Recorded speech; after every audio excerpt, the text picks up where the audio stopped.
And welcome, ladies and gentlemen, to the continuation of the 2023 Skip Barber Challenge Trophy, brought to you by Gone Skipping Racing on the premier sim racing platform available only on PC, known as iRacing, and sponsored by Musical Money.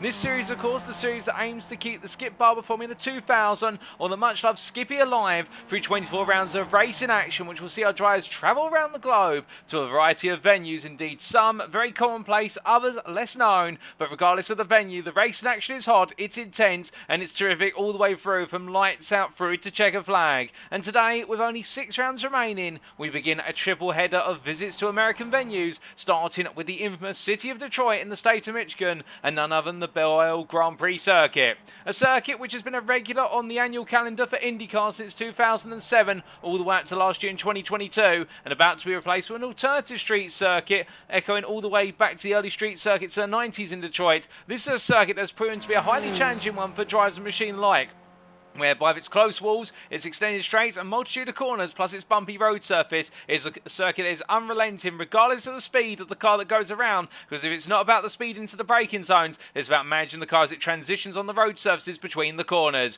But the question is, who of our drivers tonight will get it right and make sure to steer clear of the wall and come away with the important victory and points that go with it? Well, as we can see on our scheduled times in British Summer Time, that's BST, or Universal Coordinated Time +1 at UTC +1. We're going into our qualifying session in just under 19 minutes time, seeing all our drivers out of the circuit for 15 minutes of qualifying, and awaiting to see who will come out on top in terms of track position. And whilst track position is important here, that's not going to belie the opportunity for plenty of overtakes, and we're going to see plenty of them, of course, in our 2 races tonight, with the round 19 sprint being approximately 8:45 this evening, at 20 minutes in duration, and then we'll take a brief breather before returning at 9:10 for the build up to the feature race. And that'll be the 40-minute race, the round 20 feature, which will have that all important mandatory pit stop.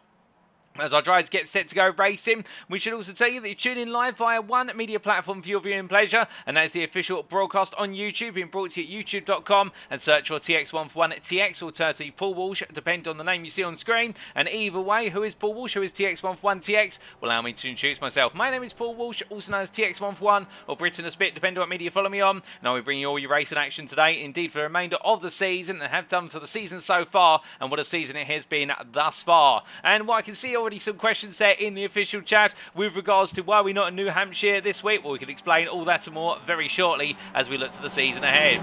In fact, as we do here, we can see that we've travelled all the way around the US and around the world, and we've made our way back to the United States of America for the closing stages of this championship. And we started off all the way back on the 17th of March at the Charlotte Roval in the state of North Carolina in rounds 1 and 2, and there we got off with a bang with our drivers really delivering in qualifying and in the 2 races. Indeed, mixed performances from all of our drivers across the sessions in the races, and therefore it was going to be one that was going to be open to interpretation in terms of how drivers were going to deal with the travel to Sebring. There in the state of Florida in rounds 3 and 4, we saw the rise of a couple of drivers, particularly Nathan Wade, who really started to lay down the gauntlet with regards to the pace delivered to our drivers, and that was on the 24th of March, and he is of course our championship leader going into tonight, and more on that in due course. And then rounds 5 and 6, we made our way to Australia for the first time for the Mount Panorama Raceway, but you know and all love it as Bathurst, and indeed the circuit which runs up and down Mount Walloon Mountain. Well, it was a circuit that caught out many a driver and plenty of battles into the heavy braking zones, and indeed a few 3 wides and even a 4 wide at one point coming down the Conrad Straight. That was on the 31st of March, and we made our way back to the United States of America for another double header. And of course in rounds 7 and 8, we made our way to the state of Georgia for the circuit at Brazelton, and of course the roller coaster ride that is Road Atlanta. We may not have raced on the full course, but what course we did race on the shorter version did not hold back when it came to the adrenaline-fueled action, in the fact that our drivers there battled hard into the braking zones through the sweeping corners, and we got to really see skippies absolutely slide around the circuit like no other. Indeed, many a driver there, we had the question how they were able to keep it pointed in a straight line, but they did so. And after the 7th of April and the 14th of April, we made our way to the Summit Point Raceway, and then rounds 9 and 10, we saw our drivers take to a more traditional countryside-based circuit, but the key point at Summit Point was, whilst it may have been picturesque, the battling through the corners was absolutely ruthless, and indeed the number of times we saw 3 wide into turn number 1, if not 2 wide over the entirety of a lap, and it came down to the fine margins between our drivers. And in rounds 11 and 12, we made our way back to Australia for the second and final time this season to the permanent Phillip Island Grand Prix circuit on the 21st of April, and we'll normally hear in the roar of the V8 supercar. Instead, it was the roar of our Skip Barber Formula 2000, thousands, and the skippies did not disappoint. Indeed, it was close racing into the hairpins, all the way through the undulations and through the sweeping curves, but in the end, only one or two could come away, and that's where we really saw come to prominence Adam Miles, the championship rival to Nathan Wade, our championship leader.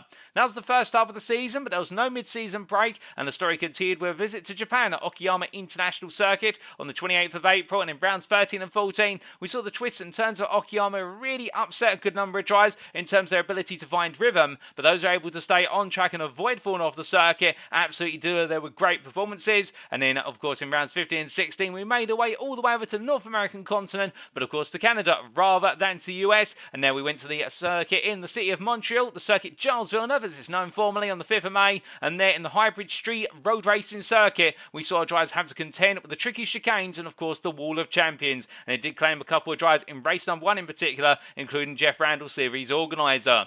Then on the 12th of May, last time out last week, we made our way to Germany for the Nürburgring Gesamtstrecke 24-hour endurance layout, also known as the Nürburgring Combined, in rounds 17 and 18. It was extended races of a 3-lap race followed up by a 4-lap race, and while the Nürburgring did not disappoint in terms of the closeness of the racing, but also the fact we got to see Adam Miles deliver a perfect performance from start to finish and pick up maximum points. And while those perfect performances from Adam Miles are going to be critical all the way to the end, and after today, rounds 19 and 20, and it is of course the 19th of May today at Belle Isle, we'll then be making our way over to the state of New York from the state of Michigan for the Watkins Glen International Circuit on the 26th of May, and it will be Skippies meets NASCAR there at the Fast and Furious circuit. It was heavily camber corners, both on and off camber, for rounds 21 and 22. And then we bring it all to a close at the Virginia International Raceway, also just known as VIR or Virginia Raceway, on rounds 23 and 24. And that'll be on the 2nd of June that we bring the curtain down. So it has been an absolute thriller of a season so far, and we've still got plenty to go. And for those wondering why we may not be visiting the New Hampshire circuit instead of visiting Belle Isle today, well, whilst we do normally try to follow the official iRacing schedule in terms of the Season 2 2023 schedule, we have put in a couple of deviations for this season, and Belle Isle in particular is the key deviation. But I believe we'll be back aligned with the standard calendar as of next week at Watkins Glen, and of course for the season finale at the Virginia International Raceway. But before we come on to our circuit for today, let's give you an update on those championship standings. And as we can see here in the Drivers' Championship, because there's only a Drivers' Championship and everybody is eligible for it, the top 10 has Nathan Wade at the top still on 611 points. Now with Nathan Wade leading the way, you'll notice that gap has come down to 166 points. And that sounds like a huge margin, and some of you may be going, okay, so what? Well, this championship is not over.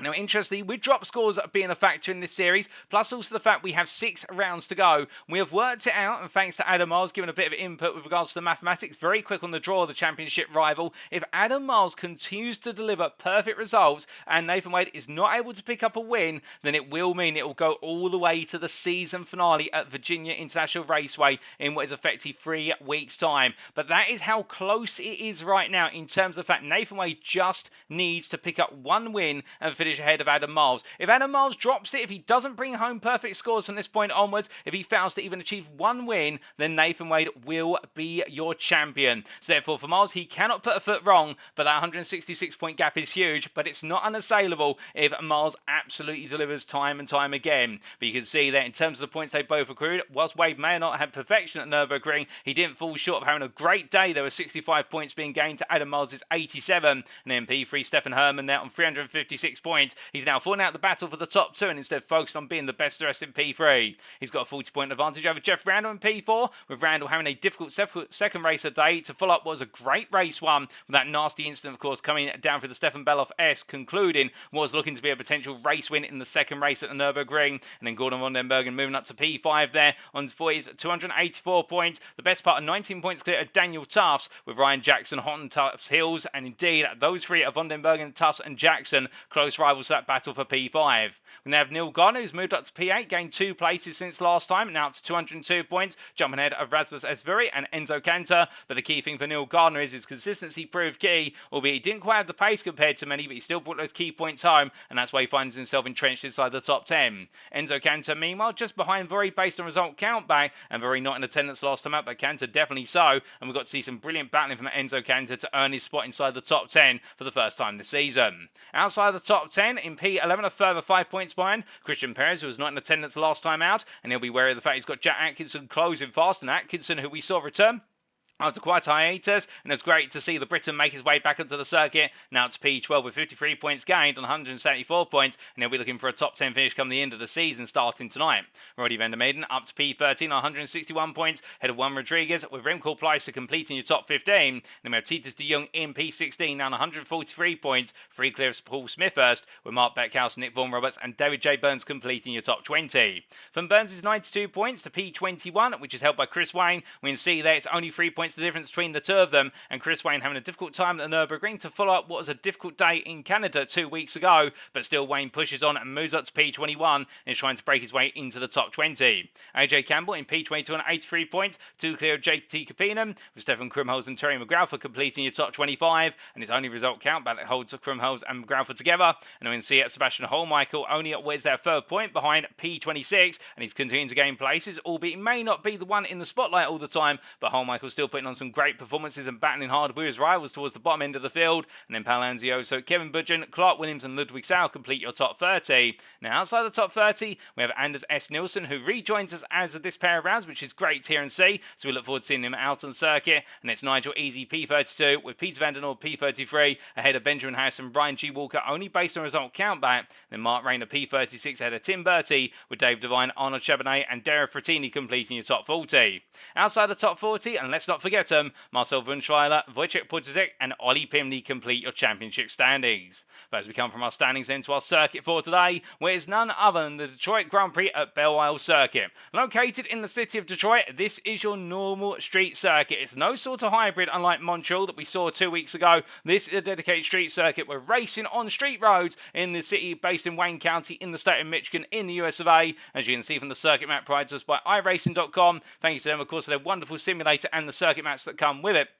And this circuit, rather unique in the fact that it's not all about the corners. Indeed, track position is important, but it's not the be-all and end-all of the story. As our drivers make their way around the start-finish line and in towards turns 1 and 2, it's a sweeping right followed up by a sweeping left, which is a wonderful sequence, and get it right and you'll carry all the speed, indeed, as you make your way down towards turn 3. The longest straight on the circuit, arguably the run down towards 3 in terms of top speed achievement, and as they make their way down towards the heavy braking zone, it's going to be a sharp right-angled right-hand corner, which follows up as they come through 3, and then going into turn number 4. Heading up towards turn number 4, our drivers will notice that circuit width gradually contracts, but by the time they get to the apex of turn number 4, it's only going to be 1 car wide, and they're going to have to settle into an order, and it stays that way through turn 5 and up towards turn number 6. A series of right angle corners then opens up onto the back straight, and another long run all the way down towards turn number 7, where the circuit opens up to 3, 4, 5 wide potentially, and as they head into the braking zone for turn 7, well, somebody's going to need to be on the inside and get them moved on, because as they make their way through turn number 7 and roll up towards 8, they'll notice the circuit width narrows once again. It becomes 1 wide, and coming through turn number 8, a very sharp left-hand corner with a raised apex curve. Indeed, if a driver puts the car on the curb, they may find themselves being launched into the outside wall. But make it through 8, you'll then go through the double left of turns 9 and 10, before switching back into the right-hander of turn number 11, a very sharp and heavy angled apex. But as they make their way out of turn 11, it's the short run up towards turn number 12, and it's the roll through 13 and 14 to complete the lap and do it all over again. But of course, with there being minimal runoff areas, it does mean that our drivers will need to be wary of the walls, and could we see a couple of drivers get caught out by them, we'll have to wait and see. But as we come on for our rules for today, of course, we're back to our standard rule set now after the Nürburgring, where we saw some adjustments, and let's give you a reminder of those rules. In terms of car setup, this is an open setup series where drivers bring a setup of their choice to each and every round. And car fuel loads are restricted to 60% for all race day sessions. You'll see what permutations that has very shortly. Now, qualifying wise, an open qualifying format shall be used where all of our drivers are out on circuit for the 15-minute qualifying session. And as for the races, in general, they'll commence via a standing start, as is the tradition of the Skip Barber Challenge Trophy. And 1 fast repair is available in each race. So if a driver does have a nasty mishap, which causes damage to the car, they can go into the pits and get it repaired. But they may also need to visit the pits if they picked up a drive-through penalty, and they'll do so if they accrue at 17 or more instant points, and if they pick up 25 instant points in a given race, they'll be disqualified from the round. Now, in terms of the sprint races, there are no mandatory pit stop requirements. That 60% fuel tank should enable our drivers to get to the end of the race unscathed on fuel capacity. However, the feature race is a bit of a different story. That fuel tank limitation shall mean there is a mandatory pit stop in which drivers must take on fuel to get to the end of the race, but also we should point out the grid for the feature race shall be set based on results of the sprint race, with the top 10 finishing positions inverted. To put that in layman's terms, that means that the winner of the sprint race, the the winner of round 19 today. They'll be starting P10 for the feature, or the round 20 feature, and we work our way downward to the finish in order to the 10th place finisher of the sprint race. They start on pole for the purposes of the feature race, and then the 11th place finisher and downwards, well, that's exactly where they're going to be starting for the feature. So you want to finish inside that top 10 to be eligible to be part of the reverse grid. But that's enough of the rules, and we know what we're here for. We're here for the racing, and as we make our way back to live pictures, our drivers just getting set at the moment, and well, the fastest man in this final practice warm-up session, well, you guessed it, it's Adam Miles. He's currently faster than everybody on a 41.556 by a margin of what is there? Only 2.5 tenths, and I say only, but the truth of the matter is, whether it's 2 tenths or a single tenth, every little bit of time matters, and it is going to be critical to success as he makes his way down the back straight here and up towards turn number 12. But he comes on into the right hand, and we say hello there in the YouTube chat to Beaches Bruno Yang, who was commenting earlier about the fact that New Hampshire's looking a little bit different, and indeed, as we clarified earlier, not quite following the schedule, but as the drivers make their way on around, we can see Adam Miles making his way into the pit lane, and meanwhile Mark Beckhouse heading on down the back straight and up towards turn number 7. But as he heads on through here and getting himself comfortably composed, all of our drivers right now feeling set with regards to the feel of the car and looking forward to the race that is going to unfold in due course. And well, we have got approximately always 5 minutes left on this practice session, albeit we're missing the timer there up at the top centre of your screen. We will get that back very shortly. I do believe there's just a slight glitch of our timing tower, and there it is back on the overlay now. We are only a few minutes away, but as our drivers head on around here, of course, this series is sponsored by Musical Money, and Musical Money being the company essentially whereby it's the quick, easy and safe way to turn your musical equipment into money. Their web address, of course, being www.musical-money.co.uk, and thank you to them for sponsoring this series. But we look to Jeff Randall making his way through turn number 12 and into 13.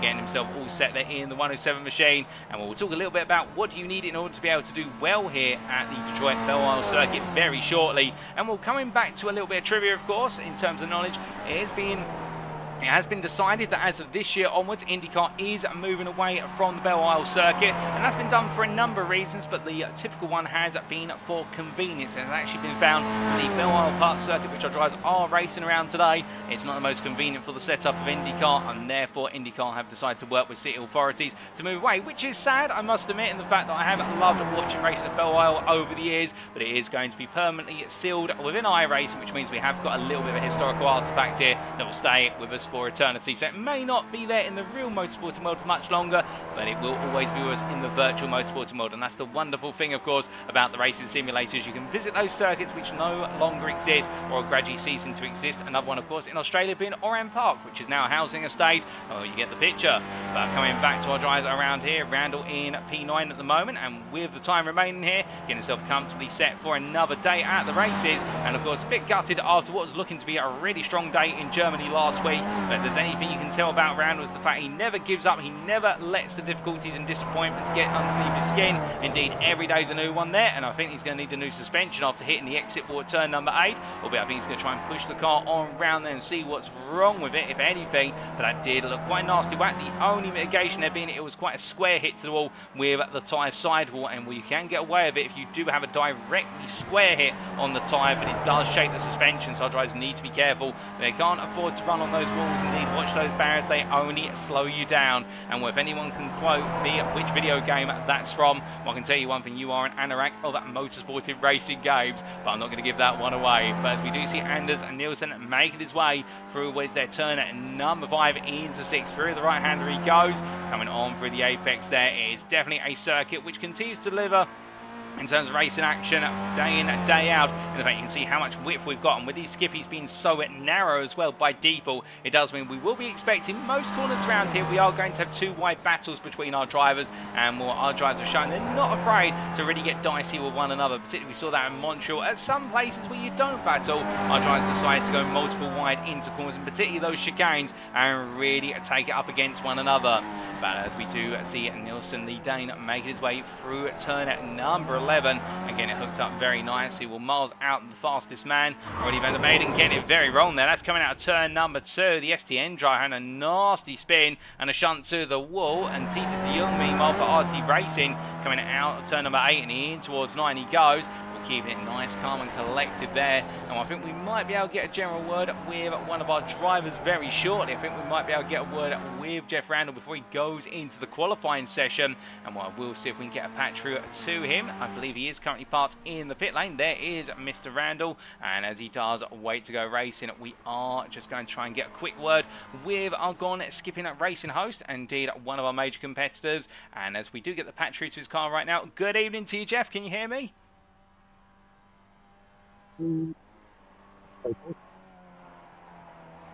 I think we can faintly hear you, Jeff. Okay, try again. Is that any better? There we go. Perfect. Sorry to catch you at what I think is a bit of an inopportune moment. Are you just doing your final preparations? Yeah, getting ready for quali. I'd like to get out behind Nathan if I can and try and follow him around. So you'll be cheekily tucking in behind the championship leader. Of course, one of the big stories going into tonight is that Nathan Wade will become champion if Adam Miles does anything other than achieve perfection in the scores. Have you tipped your hat towards one of the two of them in terms of the odds? I am sitting purely on the fence. That's fair play. And now coming to yourself, of course, the difficulties of the second race last week at the Nürburgring, but a lot of confidence building. Could we see you on the podium again today? It would be a bit of a miracle, I reckon. I'm struggling around here a little bit for some reason, but yeah, I mean, you know, with a fair wind, hopefully I might be able to sneak something. Well, may a good set of results blow your way. Qualifying's about to start, so we'll leave you to it and wish you all the best of luck. Thanks, Paul. Cheers, mate. So hearing there from Jeff Randall, all set to go as this practice session comes to a conclusion. And, well, you can hear there in his voice, still always ever happy and not placing his bets behind anybody in terms of that championship, whether it be Nathan Wade or alternatively with regards to Adam Miles. But at the same time as well, when focusing on his own aspirations, feeling as though he's not quite on the pace around here, but you never know what may come his way in terms of the wind. And as our drivers all start to make their way out of the pit lane, it's 15 minutes of qualifying and it's go, go, go. And as they all head on out here, we look at Tita de Jong gradually head on through. A wonderful camera angle here as well in terms of looking over the pit exit and down the run into turn number 2. And of course this is going to be one of the major battling opportunities in the run towards turn number 3. But what can we expect in qualifying then is the big question. Well, the key thing around here is we will expect our drivers to try and run in the draft. We've seen that all season with regards to drivers staying together and doing everything in their power in order to take the slipstream off of one another. But at the same time, the converse being here in that you do not want to be too close to the car in front when you make your way through the tighter sections. Less so perhaps turns 4 through to 6, but definitely through turn 7 into 11. You want there to be close to the driver in front, but not too close to be able to reach out and touch their rear ring. For the simple reason, you want the draft and you don't want to have to brake earlier in order to be able to stay behind, because of course the earlier you start braking, the more time you compromise through the section, and where you need to be right on those late braking points and nail those late apexes will every thousandth truly matter. And indeed it could be thousands here, we reckon. There'll be the difference between pole and second place on the grid, or indeed a number of places between our drivers as they all get set. Then we look at Wade tucking in behind a convoy of cars as they make their way up towards turn number 12. I believe that's Miles at the front of the pack. Then we've got the number 11 car, Mark Beckhouse, in the middle, and Wade behind. Well, they're going to start to make their way onto their first flying laps here, but this is a very fast lap for our Skip Barber machines in terms of the average lap speed. It's a fast flying lap as well, which is odd of course, because you're racing GT3 or GT4 class machine, just to give you an opposite end of the spectrum comparison. This circuit is quite slow compared to others, but here with our drivers being able to run not necessarily full throttle for the majority of the lap, but being able to carry so much speed from corner to corner, it does mean we get an interesting contrast where it's all about carrying momentum and then setting yourself up for that run into the next corner, and in the race and setting yourself up for a run onto the overtake. With 14 drivers in attendance today, and we've got all 14 out of the circuit at the moment. Already Vendemaden coming out of the pit lane a bit late compared to everybody else. I think they're having to do some repair work to the car and some investigation after that late spin in practice. Well, right now making his way on around there in the number 14 machine as he comes in towards turn number 6 there. Definitely just getting himself set and composed once more. And I think trying to build up a little bit of confidence as he turns it on around. But heading up towards where turn number 7 there. Meanwhile, we look from him to Daniel Tufts, and Tufts tucking into a group, indeed another slipstream group, which consists of the number 4 car, Marcel Brunschweiler, who we see in front, and then behind where Tufts is the car, I do believe, unless I'm very much mistaken, of Juan Rodriguez. And Rodriguez there in P9 as they head down towards turn number 7. I think we're going to see a little bit of negotiation here between Tufts and British Violet in terms of who's going to be the leader of the group and where it's a little bit scattered there. Indeed, Tufts has to back out in the end, but definitely an awkward one. And that's the key point in the fact if you pick the wrong place to be in this group, you do lose out naturally in qualifying. And Tufts there getting caught shy as he now makes way into turn number 11. And I think he'll realise now he wants to be about a second off the back of this group and just running the tow over the lap. But meanwhile, as we do look to drivers making their way on to the end of their first qualifying laps here, including Adam Miles, what's it going to be? Second place in the championship challenger as he comes to the line. First lap on the board, and it is going to be a 43.189. But Wade and Beckhouse go faster. Beckhouse in particular 42.804, and that's what he's been aided with the tyre as Beckhouse gets it wrong, coming out of the corner, and the car goes astray. And as it does, it's a spin to the wall and a return to the pits. But Beckhouse just carrying a bit too much momentum through too. And of course, with the road surface here not being 100% level, and you'll see that when we ride on board with one of our drivers when they go around for their third flying lap, it does mean, particularly at turn number 2, with the car bouncing around off of the apex curve and also the road surface there being unlevel, these cars become very sensitive on that rear rotation. And when we spoke to our drivers earlier on in the season, they were talking about the fact they set up these cars to naturally want to slide on that rear end, to naturally want to oversteer, as the nomenclature puts it. And with that, it means that every little additional bounce in the rear of the car in terms of the suspension bouncing around and being unsettled, it does cause that rear to become ever more likely to come loose. And if a driver can't control it, well, it's a one-way ticket to the barrier. But as we see Miles making his way through turn number 7 up into 8 here now with Wade behind him, and will these two offering to work with one another? Of course, it's the enemy of my enemy situation, albeit right now they are proverbial enemies in terms of their championship aspirations, albeit great friends down the paddock. And we should point out everybody in the Skip Barber Change Trophy Series absolutely friendly down in the paddock, whether they are a rookie all the way through to a seasoned veteran, and that's what continues to keep the paddock smiling alive and helps keep the Skippy alive as they make their way through turn 12 in towards 13 here. But 5 minutes of this qualifying session down when they come to the line. What's it going to be this time? Well, Miles has gone purple in subsectors 1 and 2. Wade's on the personal best, and subsector 3 is going his way. He's currently a 10th over Beckhouse's time. Miles goes P2. Wade jumps up to pole position of 42.548. So it is still ever close between the pair. It looks as though here there might be an exchange shortly, but Wade right now definitely feeling as though the lap time is coming to him. Meanwhile, looking some other drivers further down the order, we look to Enzo Cantor, and as we see here, the mono course driver making its way out to turn at number 3 in towards 4. We're rolling over the apex curve there in the 77, and Enzo Cantor has always been a driver to watch out for. It doesn't matter where he starts in qualifying, he finds a way to battle his way up the order. Perhaps a little bit impatient sometimes with moves, you could say, based on what we've seen happen in previous races, but to be fair, we're not going to judge the Italian for the simple reason he brings an absolutely brilliant amount of enthusiasm to every race, and well, sometimes he has to rein that enthusiasm in a little bit. We'd rather have enthusiasm than none at all, and that's why Enzo Cantor is always a blast when you see him hitting the circuit. And indeed, right now making his way through turn number 7 there of the right hander at Detroit's Belle Isle Grand Prix circuit, and on full attack. And can he find himself right up there on the front rows and get himself into the mix, because that's where he wants to be. And well, coming from the Nürburgring, definitely wants to pick up the pace as he comes in towards turn number 11.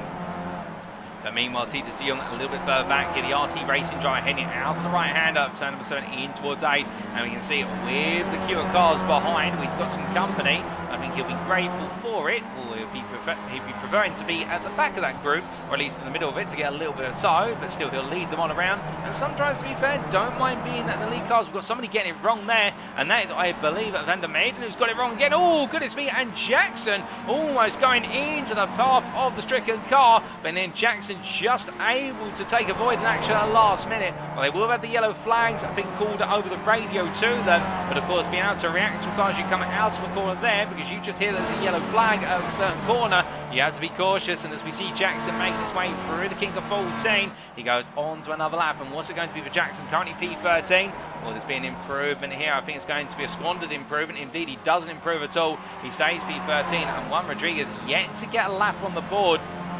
Rodriguez seemingly struggling here. Indeed, the number of drivers right now struggling to make times meet, but it's Rodriguez who on to his full flying lap just has not found a valid time as yet. Now, track limits around here are normally normally quite reserved in the fact that most of the time the track limits are defined by the concrete barriers, but we do have some track limits at turn number 3 on the exit of the right-hander, which our drivers need to be wary about, and I think those are the only ones which may be catching Rodriguez out. But as he comes, oh goodness me, it's a knock to the inside wall, and then the car to the outside barrier as well, and Rodriguez has to be towed there, but it's so easy to make a mistake. But meanwhile, Adam Miles made his way through turn 7 into 8 in the toe of Nathan Wade, will definitely now being returned the favour after giving the favour to Wade, and as they come through turns 9, 10 and up towards 11 onto the brakes and coming on now the right-hander up towards turn number 12. Well, Miles right now, if this carries on, this could be a lap that's going to be very difficult to beat. He's gone per point all 4 subsectors so far. He comes through the final corner, and remembering of course that between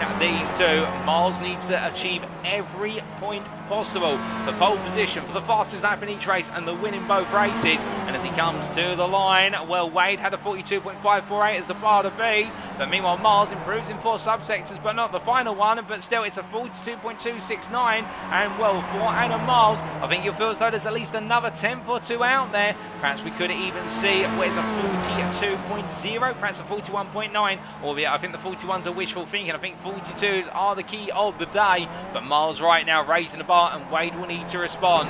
But meanwhile, one thing we haven't done yet is give you an on-board with one of our drivers, and indeed we'll be getting one of those shortly as we do look to Enzo Cantor making his way through where's their turn number 5 in towards 6.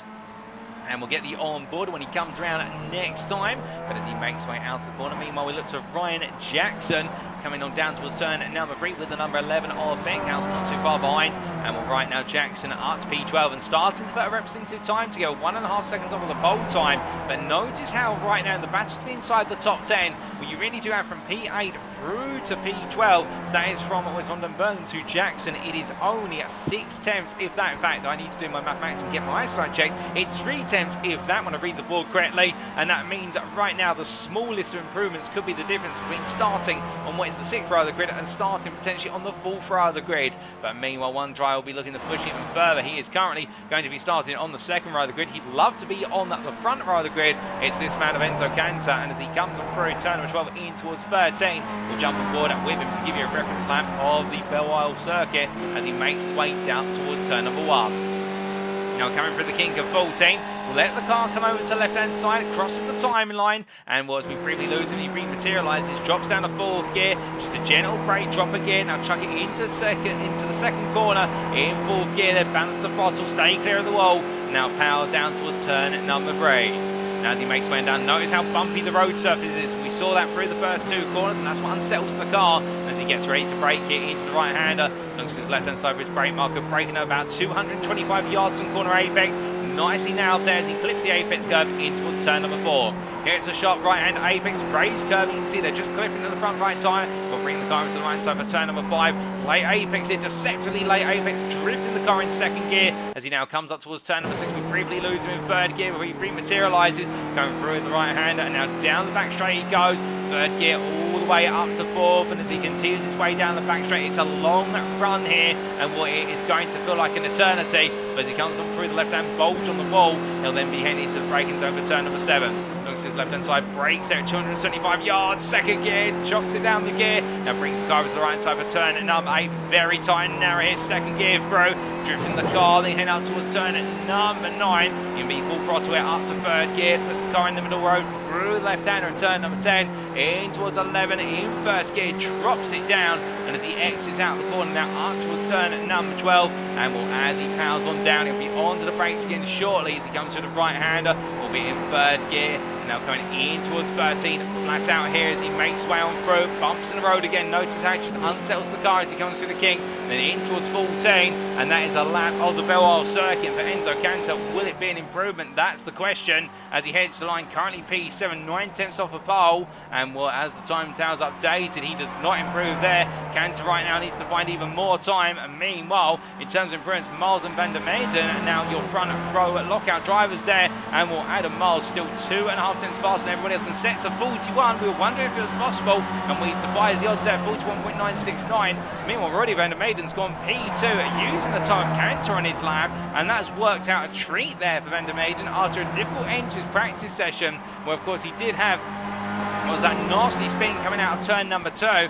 We had a late start to this qualifying session due to the repair work being done on the car. But Van der Meyden now back out there, and will back out there in full force with what is a gap of over 2 tenths to Nathan Wade. It's almost 3 tenths in fact to Wade in P3. So could this have gone the way that he wants it to go? You would suspect so, but we'll have to wait and see whether that's the way it plays out when the final checker flag waves in this qualifying session. You can see Van der Meyden getting a bit too close there to the back of Cantor this time. And again, that's the problem when you're trying to use slipstream in qualifying. If you get too close too soon, you then have to back off, and that is lap completely scuppered, and you lose a whole chunk of time. In the case for our drivers here, they're losing effectively what is almost 2 minutes of the qualifying session. And really tough fights into those laps. Our drivers will not be getting more than 8 qualifying laps, if that, depending on how much fuel they carry into each and every run on their qualifying session. But meanwhile, we look to Nathan Wade in P3. He's got the turbo out of Miles as they made their way through turn 12 into 13. And it's an interesting game of cat and mouse between these two, because they have got the toe of Van der Meyden in front. So right now, Miles is trying to stay close to Van der Meyden, and that forces Wade to play pursuit. But he's gone purple in subsectors 1 and 2. Meanwhile, Miles has gone purple in subsector 4. But Wade moves back to pole position with a minute to go. They're on their final laps. And, well, right now, it's a 41.902. It's only 400s between them, but I think that's going to be it, ladies and gentlemen, given the fact that right now, Miles will not have a response. And also, when we hit 15 minutes on the clock, qualifying ends, there's no ifs, no buts. If a driver's on a lap, well, they will not be allowed to finish it. So I think for Wade and Miles, that's how it's going to end. Van der Meyden has gone off there at turn 3, so he's not going to be improving. What about Van den Bergen as he comes on through turn 1? Well, he's just completed a lap. I believe it's been invalidated. He has not improved from P11.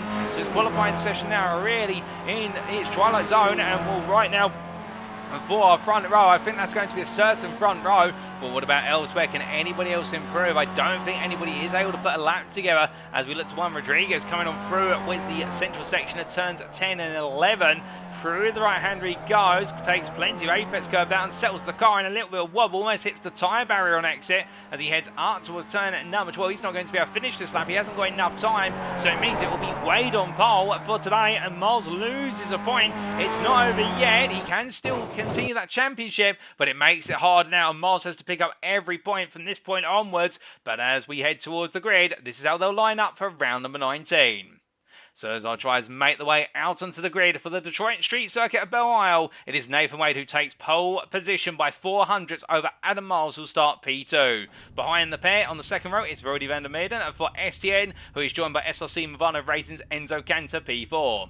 On the third row of the grid, it's Jeff Randall for Gone Skipping Racing with a good qualifying session in the end, ahead of Daniel Tuss, the privateer, and then they'll be followed up on row number 4 by Neil Gardner and Mark Beckhouse, the Speed World Academy driver there, on his return, putting together a solid qualifying session and putting himself slap bang in the middle of the grid. Titus de Jong starts P9, and with that our fifth row of the grid for RT Racing, joined by the privateer Anders S. Nielsen. And then we do have outside the top 10, starting P11 on the sixth row of the grid, Gordon van den Bergen for Sickhead Racing, joined by Ryan Jackson, the privateer. And then our final row of the grid is Marcel Brunschweiler, joined by Juan Rodriguez for Firebird Sim Racing. But everyone just getting themselves set at the moment. You can see that grid gradually being populated with cars.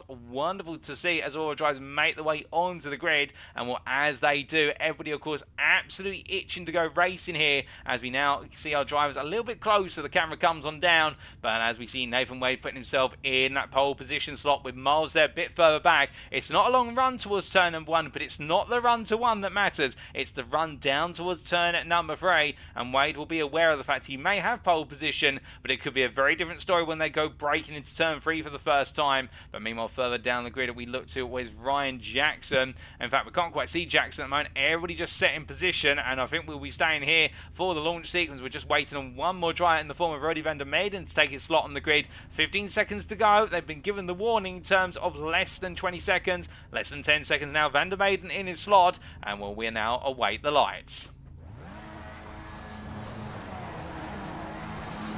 One red light, two red lights, three red lights, four red lights, five red lights.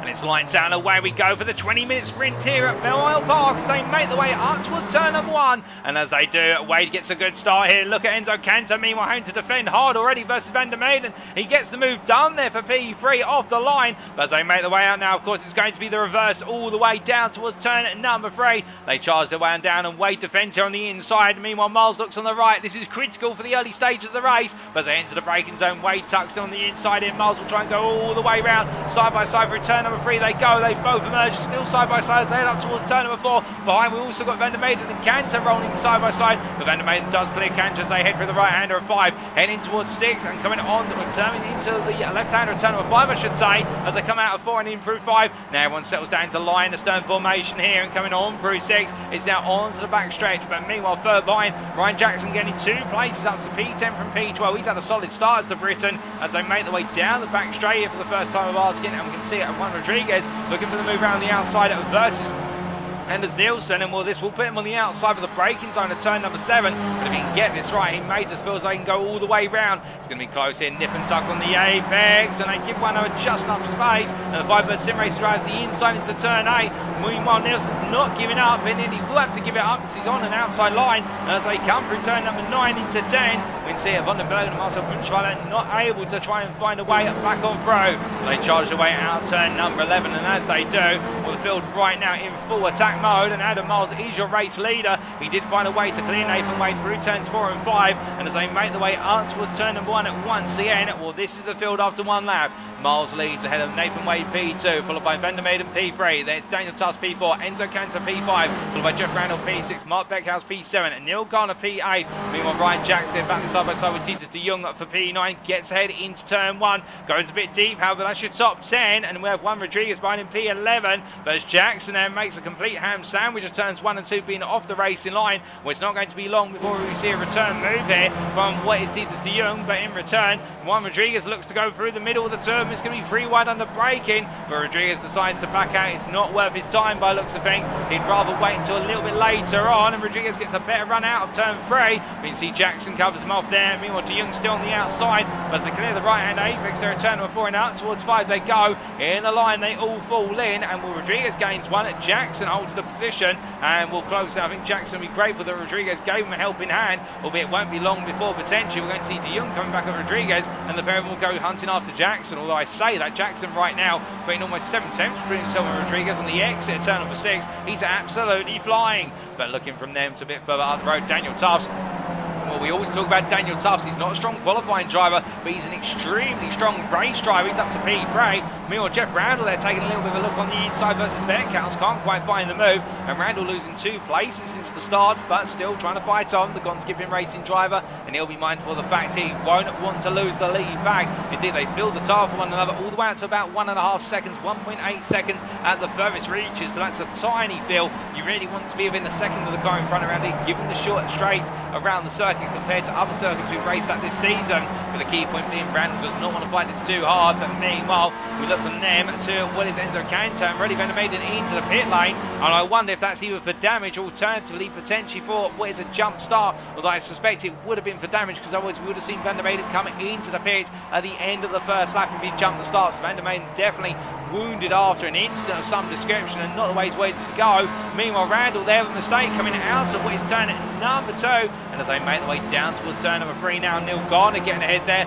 versus Jeff Randall as they head into the braking zone. The 74 car with a split livery looking menacing as they break their way on in. Meanwhile, Jackson being passed there by Juan Rodriguez, and meanwhile behind you see Gordon Van der Bergen finally pouncing versus Titus de Jong, and de Jong offline, and as they make their way in towards turn number 4, it's going to be Anders Nielsen against the place, and meanwhile now Brunschweiler is trying to go up the inside of what is de Jong, can't quite find it to turn number 5. They stay as they were, coming through the left into right. We're looking from there up towards the very front of the field. It's Adam Miles. We right on board the gearbox off here. He's been chased by Nathan Wade, and Wade looking to come back versus Miles as they make the way into the braking zone for turn number 7. No way through there, says Miles, and meanwhile Wade there just staying close and comfortable. These guys are already, what is 1.5 seconds clear of the rest of the field. In fact, they're almost up to 2 seconds away from Daniel Tufts now, and that means we really are seeing our top 2 championship drivers break away as the top 2 onto themselves. They come through turn number 11 once more, albeit if they start fighting, we will see Tufts, Cantor, and also Beckhouse get a bit closer. But here's the gap for you. You can see it on the camera. It's becoming more and more pronounced by the mile. As they make their way on through turn at number 12 of this 2.3 mile circuit, it is going to feel as though that gap is becoming ever greater, and Tufts right now battling uphill here. He's not got the drafts of the cars in front. Cantor looks up the inside here for the final kick, and out towards turn 1. On another lap they go into lap number 4 under race conditions. Cantor gets the move done, then he parks it nicely back on the apex of 1. That's going to give him a good flow out of 2, but do keep in mind Tufts will be the closer driver. It's a knock to the wall there for Daniel Tufts. Clips the wall on the corner exit, and has the suspension taken a nasty knock? That's the question. As meanwhile, Mark Beckhouse says, don't mind if I do. They head on down and into the braking zone. Tufts is thinking about it, but in the end, I don't think he wants to overtest the suspension as they come through 3. Meanwhile, Nathan Wade has taken the lead off camera, looking further back to Titus de Jong as they come through turn number 3. Right now, the RT Racing driver tucked in behind Brunschweiler, and as they make the way through turn number 4, no way through for the Dutchman at the moment. Both of them, I think, trying to get a bit closer to Nielsen and Vandenbergen up front. Coming out to the left hand at turn number 5 and up towards 6. Meanwhile, we look back to the leaders here, and now Nathan Wade on the inside, but nose ahead initially in the run down the back straight. Meanwhile, by comparison, Miles having to go around the outside. Wade still 50% overlap, now dropping in behind again. So it looks as though Nathan Wade knows there's an opportunity to surge ahead, but for every attempt he makes, Miles will also be there to try and come back at him. So it's a bit of an interesting quandary between these two, because it's all going to come down to who's where going on to the final lap and who decides to make the moves when on the final lap. And we have seen that a number of races. Of course, you have to take your mind back to Phillip Island, where we did see it really come down to the final lap. We saw a pack of 4 on the sprint race running together for so long, and it was Miles who picked up the right approach on the final lap, going out the final corner to take the lead in what was a slipstream assisted pass. As they make the way out of 13 and in towards 14, still staying nose to tail here as they head on to the next lap. And meanwhile, behind Enzo Cantor, now clear of Beckhouse and Tufts. And I wonder whether the SLC Movano racing driver thinks here that he can break away from the rest of the pack behind and go hunting after the top 2. It's going to be bold. To be fair, he doesn't have to worry about fuel saving in this race, or even put it in his mind, given the fact they've got enough fuel to get to the end of the race, even though they push full throttle all the way. But the key point being, if Cantor can break away and goes up to Wade and Miles, well, then he may feel as though there's a potential win in the cards here if he plays his cards right. But for now, he's just got to keep winning the laps together. Now those apexes and keep the consistency as Wade versus Miles takes a new turn here through turn number 4 into 5, and it's Wade defending there outside to inside into 5. Miles tucking in behind as we jump on board with Adam Miles coming into the right-hander at turn number 6. Now as they roll the way through the right-hander and down towards turn number 7 they go.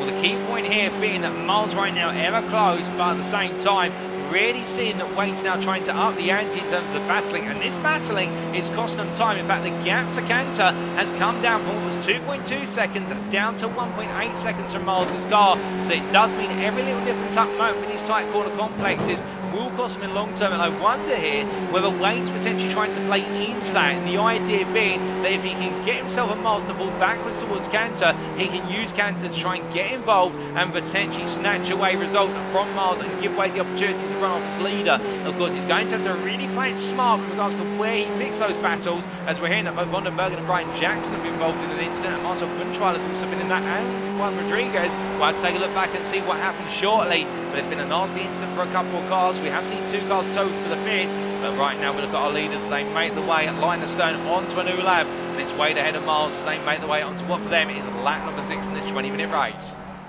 But powering the way on through, we look back to Beckhouse versus Cantor. They're side by side through 1 and 2, both cars sliding. But notice there, Beckhouse and Speed World Academy having to back out on 1 into 2. They're conscious of the fact that as both cars drift their way through 1, it becomes an ever-closing line to the apex of 2, where Cantor would have the racing line authority. But behind there, Neil Garner trying to pick the right driver to place his bet. Meanwhile, Daniel Tufts there on the apex of turn number 3 takes way too much apex. Cantor almost on the grass as they come into 4. Side by side into the right hand of Beckhouse. Then mounts the curve. That's going to cost him momentum. Cantor will be saved. Tufts on the inside of Beckhouse. They come into 5. Brilliant racing between the 2 of them. It's going to get very close on the exit wall, but they both survive. And going on towards turn number 6. Tufts gets ahead there. And Mark Beckhouse just losing a little bit of rhythm coming through the corner sequence, and therefore falling back to P5 as they make the way up towards turn number 7. Well, now it's all going to be about the run in towards the next braking zone, and Beckhouse will be the prime contender here to try and force a pass as they make the way past the station and cameraman, but head in towards the right-hander of 7. Beckhouse there, Tufts on the outside.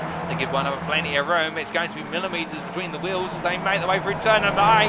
Beckhouse tries to go round the outside. This is bold from Beckhouse. He He wants the outside of 9 and 10 to get the inside of 11. Tufts gives him the space to play, and as they come through the right hand, Beckhouse gets it done, but at what cost? There's he has to slow down on corner exit, and Tufts can't sit back, and Tufts have been really smart in position, a very tactical approach on the 34, and as they come out to the right hander of turn number 12, Wenzo Cantor's already 1.5 seconds clear in this battle now, but I think they're too engrossed in it for it to matter to them as they make their way onto the start-finish stretch, and it is Tufts still ahead of Beckhouse, albeit they now have the quandary of the fact they've lost the P3 driver who has broken away and off into the distance. But as they head on to another lap, we have an opportunity to take a look back at what happened to Ryan Jackson on lap number 5. Well, this is in the run down towards turn number 7, and as they make their way towards the braking zone here, I think Jackson's going to get it wrong. Indeed, he misses apex and over-rotates the car. Oh, goodness me! Oh, my good lord! And that is what has happened to a good number of drivers, and in particular, Gordon van den Bergen coming straight into the scene of the incident and not being able to do anything about it. And as we take a look from Gordon van den Bergen's perspective here, riding on board, well, it is going to be well as Mansweed's come into where you'll see that Jackson's got it wrong. Rodriguez has to snatch the brakes on, and in the end, Van den Bergen getting clipped by the wayward rear suspension of Jackson's car. And thankfully, the way he had made impact with the wall meant he was able to have the car stand back on the right way, but Van den Bergen having to be towed to the pits, and he'll be absolutely furious with that for the simple reason it's not the way he wanted it to go. But I think there was also further contact with Marcel Brunschweiler, and we take a look back once again at this incident from Brunschweiler's perspective, and what exactly happened to the number 4 driver as he came on him. I think he had to react as well.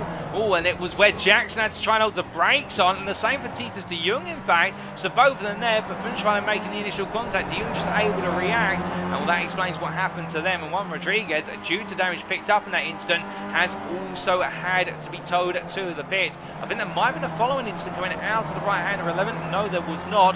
So that just explains the story as we now look back to our live pictures, ladies and gentlemen. But as our racing continues and our battling presses on in the second half of this opening race of the day in the city of Detroit, well, we look to the battle for P4 here between Mark Beckhouse and Neil Gardner as they come across the timing line, and now Gardner starting to look at his target and find a way to get into the hunt with Jeff Randall and Daniel Tufts behind. In fact, Tufts has fallen a long way back, and I think whilst we were looking at the replay of what happened between our drivers further down the field, there's been a bit of a story involving Daniel Tufts that's not gone the way he's wanted it to, because you can see how far back he is compared to his peers. As they make their way into turn number 3, we'll try and get the inside scoop on that very shortly as to what happened via some replay footage. But coming out of 3 and in towards 4, the battling stops for a while. Meanwhile, looking from them to the leaders, and Nathan Wade versus Adam Miles.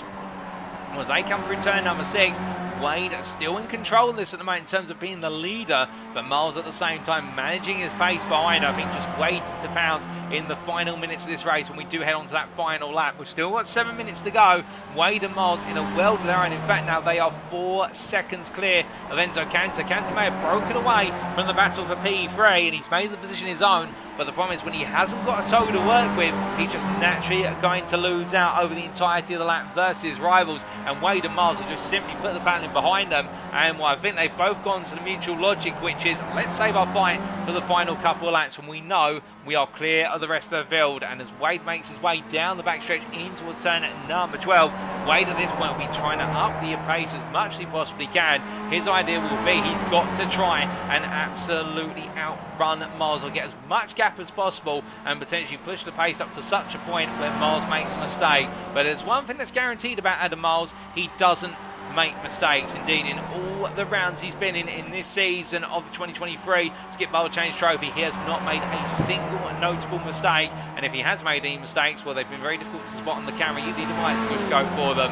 But as he makes his way down the backstretch and up towards turn number 3, where it is now going to be an opportunity here for Miles to look up the inside. I think Wade's just going to relinquish the position, or will he? They make their way too wide through 3. Neither driver right now backing off, but I think Wade will back off into 4. Will cost him a little bit of time there in the run through 4 into 5. It'll cost him a couple of attempts in the long term.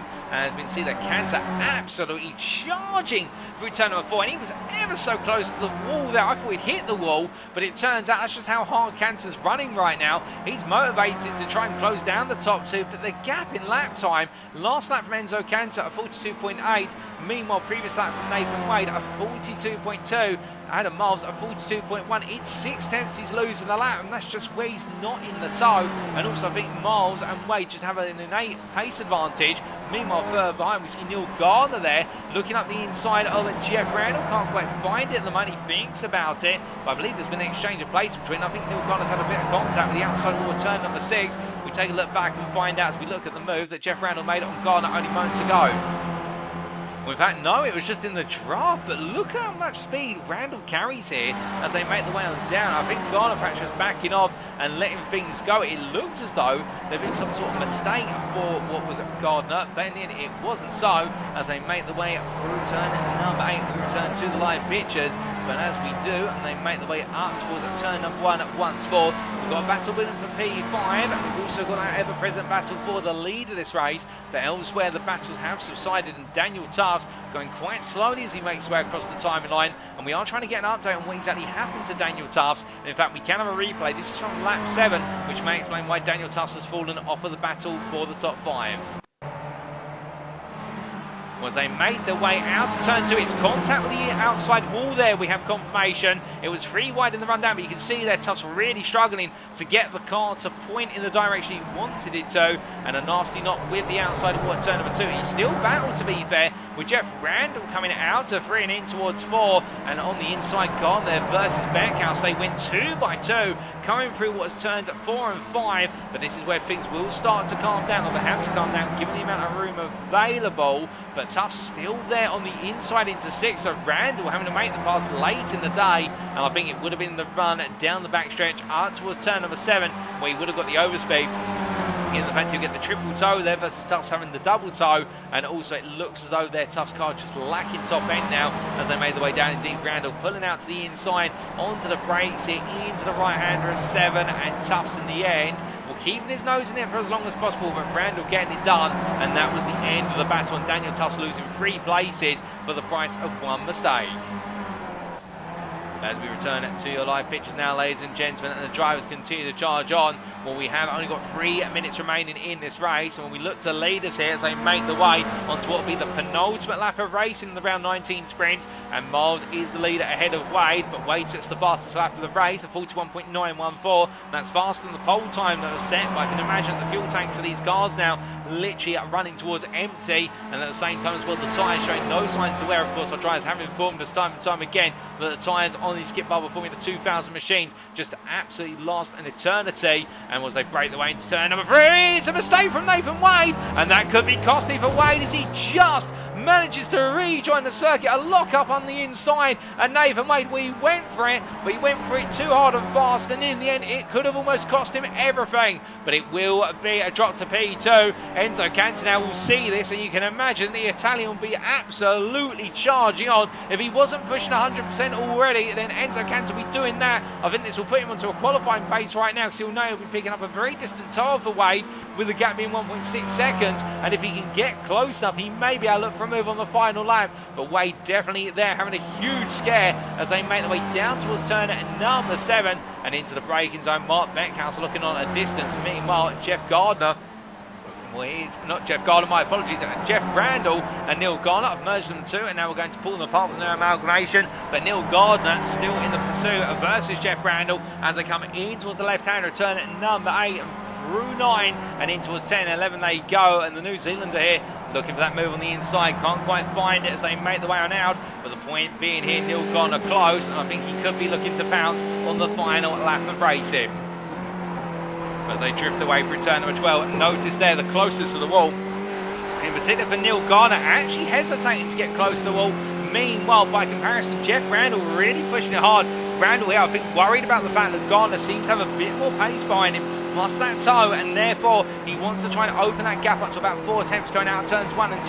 They're on to the final lap of racing now, and as they make the way through at the left-hander at 2, again, just notice how Gardner not wanting to get close to the walls, he wants to keep distance. I think here the number 74 driver just perhaps not feeling as much confidence in terms of being able to run close to walls, but in return, when he's got such a toe like this, he doesn't have to run it that hard as he looks up the inside versus Randall. Randall leaves the door open slightly as an invitation, but in the end it's just a tease if that. And as they come through turn number 4, now Garner will push it here. He needs to run through 4 and 5 up towards 6, and he wants to be right there in the toe zone, coming out of 6 onto that back straight. But as they make their way towards the braking zone, we stay with this battle for a little bit longer as it's the closest one on circuit, with the battle for the lead subsiding as they come out of 6 and down the back straight.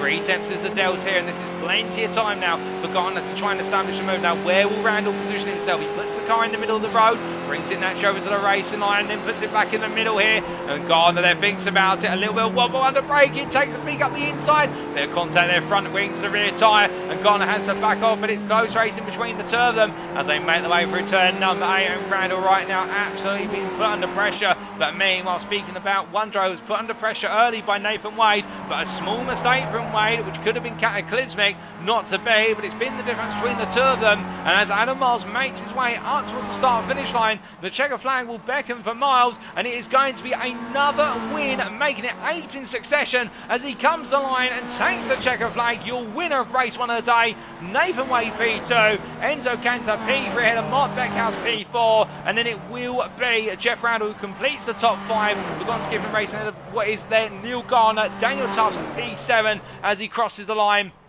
And then very shortly we'll have Anders Nielsen on his return to the series, finishing P8 then. A great drive for the Dane ahead of Titus de Jong, who in the end finished 14 seconds behind after a nasty incident earlier on, of course, which he and a number of drivers were involved in as he crossed the line. P9 there for RT Racing, and then 5 seconds off of him will be Marcel Brunschwiller, who will be finishing P10, and with that he'll be taking a reverse grid pole for our second race of the day. We then do have what is an 11-second gap to Roddy van der Meyden, who creeps to the line. Well, I'm not quite sure what's happened here to the Dutchman, but something's gone wrong with the car as we see him there literally limping.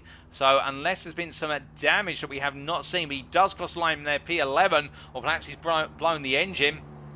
But meanwhile, further back, Gordon van den Bergen and Brian Jackson still yet to finish their races as they come out of turn number 12 and in towards 13 and 14. I think the second racing drive will have enough in the tank here to get this done as he comes through 13 and 14 to the line, so he will be P12, 2 seconds clear of Ryan Jackson. So Van den Bergen takes the finishing position, and Jackson takes his checker flag as well. And Juan Rodriguez, our final finisher, albeit in P14 after an early retirement.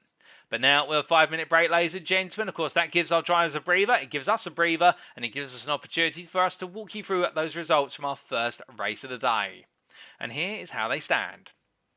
Of course, subject to any stewards' decisions, the round 19 race of the Skip Barber Challenge Trophy for 2023, hosted by Gone Skipping Racing and sponsored by Musical Money, brought to you on the iRacing Sim platform, saw Adam Miles take the win by 3.2 seconds over Nathan Wade. It means the championship battle continues, and Nathan Wade there, knowing what could have been, was not to be with that late lock-up, but still that P2. He'll take pride in that and the fact he was able to stay close all the way through.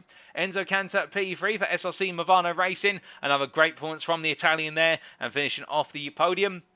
Ahead of Mark Beckhouse P4 for Speed World Academy, and will Beckhouse not quite in the run against the top 3 after Cantor was able to break away from that battle for P3, but at the same time Beckhouse holding off the pressure from Jeff Randall, Neil Garner and Daniel Tufts to take the best of the rest outside the podium, and Jeff Randall P5 there for Gone Skipping Racing.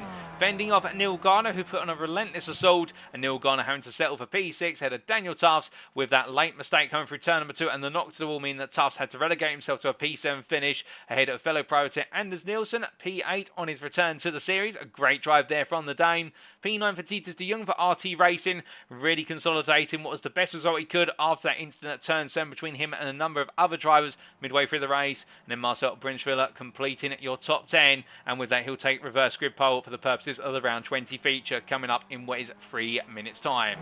P11, best of the rest outside the top 10 and not capitalising on the reverse grid. It'll be STN's Roddy van der Meyden ahead of Gordon van den Bergen P12, Ryan Jackson P13, and Juan Rodriguez with that retirement 7 laps into the race, where he'll be classified as P14 on this chart, but I do believe he may be classified as a did not finish when the final results are updated, albeit that's subject to the steward's discretion. 14 drivers started, 13 finished, 1 retirement, and we still do have, of course, plenty more racing to come. And as we look to our schedule once again, you've just seen the sprint race, and coming up shortly is the 40-minute feature. And, well, we've got plenty to expect from this race for the simple reason, with how close the walls are and how tight it is and the likelihood of a mistake. Well, with 40 minutes of racing, it's going to feel even more tremendous for our drivers to get it right from the outset. But as we do look to Titus de Jong just making a couple more warm-up laps to his accreditation in terms of just getting himself set, the Dutchman here, of course, looking to have a better race number 2, and he'll find himself starting right on that front row with Marcel Brunschwiller. He'll be starting P2, will be de Jong, and therefore he's got a great opportunity to potentially pick up a top 5 finish.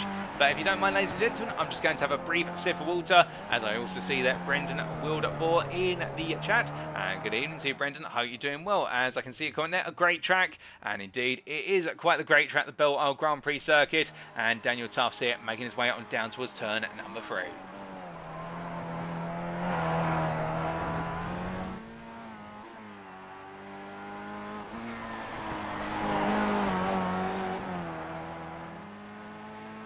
As our drivers make the way on round here on what is their warm-up laps if they are out on circuit. Of course, what can we expect in this second race?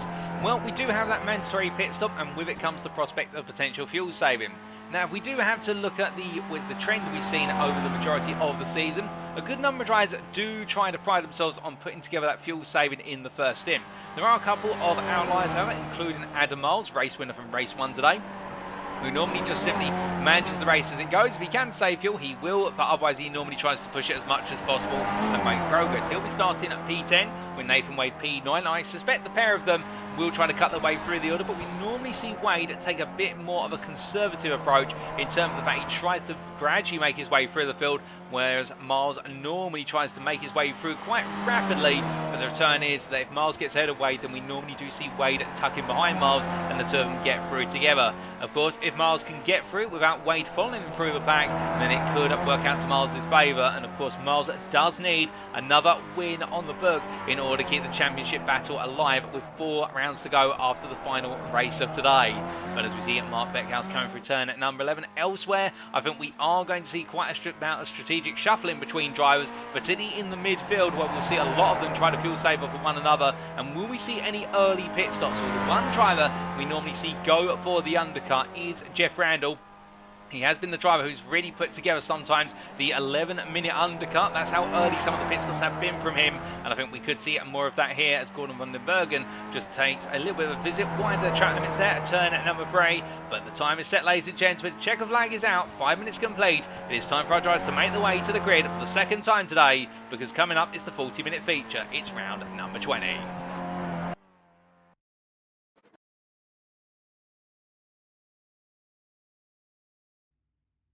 As our drivers make their way onto the grid, this is how they'll line up for our second race of the day. Marcel Brunschwiller takes pole position there with reverse grid pole for the privateer, joined on the front row by the RT Racing driver of Titus de Jong. Behind them on the second row of the grid is Anders Nielsen and Daniel Tufts, with both privateers having a difficult midpoint of the race and looking to have a better race too. And then on the third row of the grid, Neil Garner starts ahead of Jeff Randall for Gone Skipping Racing. And then on the fourth row, it's Mark Beckhouse of Speedworld Academy with Enzo Canza for SRC Movano Racing. Watch out for Canza, he could be going for the win in this one. Nathan Wade starts P9 on the fifth row of the grid with Adam Miles, your winner in race number 1, starting P10. And then Roddy van der Meyden starting P11 there for STN on the sixth row of the grid. He is joined by Gordon van den Bergen for Chequered Racing, who starts P12. And on the final row of the grid, it's Ryan Jackson and Juan Rodriguez, the Firebird Sim Racing driver, who had that mid-race retirement in race number 1. And we're hoping it doesn't go that way again in race number 2. But as our drivers all get set, the grid looking a little bit sparse at the moment, but they're gradually making the way on out. Of course, they do have 2 minutes in order to get into their positions before our drivers are told that it's going to be the lights out sequence. And well, you don't want to leave it too late, of course. The later you leave it, the higher the risk you have of not making it to the grid in time. And you want a couple of seconds on the grid to get yourself composed. But as now most of our drivers are there, we're just waiting for 3 more drives. We look to the front of the field and Marcel Brunschwiller in particular. And for him, it's going to be all about that launch into turn number 1. And can he carry the speed down towards turn 3? Because of course it's a long run towards turn 3. We saw in race 1 the battle between Miles and Wade. And then the rest of the field going 2 by 2 down the straight and in towards the right-hander of 3. Will we see more of that? Could we see even a 3 wide or 4 wide into the first heavy braking zone of the day? Well, we are only 15 seconds away from finding out with Neil Garner the final driver to take to his slot.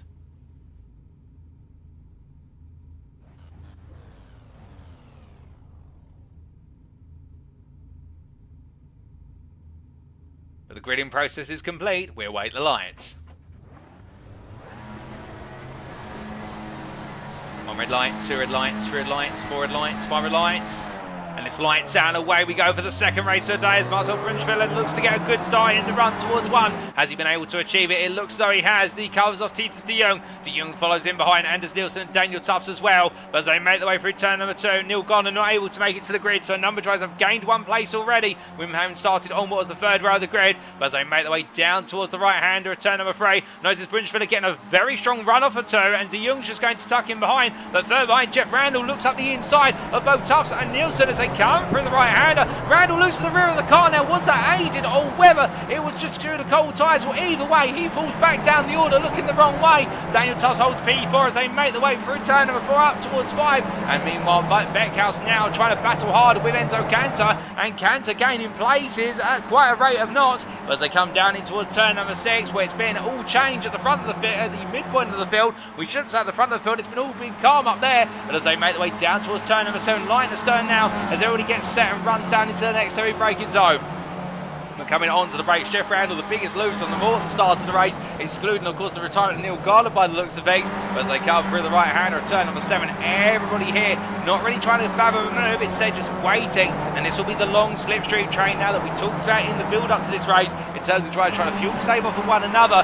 But who will want to make some ground in this train? Will they settle down into their respective quote-unquote carriage, if you will? And as they make their way out to turn number 11 and in towards 12, you'd see there in particular one Rodriguez really trying to put the pressure on the back of the group as he runs in behind Jackson in P12. But Jackson in P11 right now focused more on Vandenberg and Van der Maiden in front rather than the Spaniard behind. But coming out to the kick of 13, onwards towards turn number 14 they go. And as they charge up towards the timing line, will now in towards the next braking zone. No exchange at the moment, but heading on to the Angus 1 Sport, it's just going to be a gentle run through 1 into 2. And coming on through here, we could now see plenty more battles, including of which Daniel Tufts has got ahead of Anders Nielsen into turn 1. And we look here to Tufts now as he finds himself under that pressure from what is Nielsen, and also Beckhouse coming down towards turn 3. Beckhouse on the inside of Nielsen.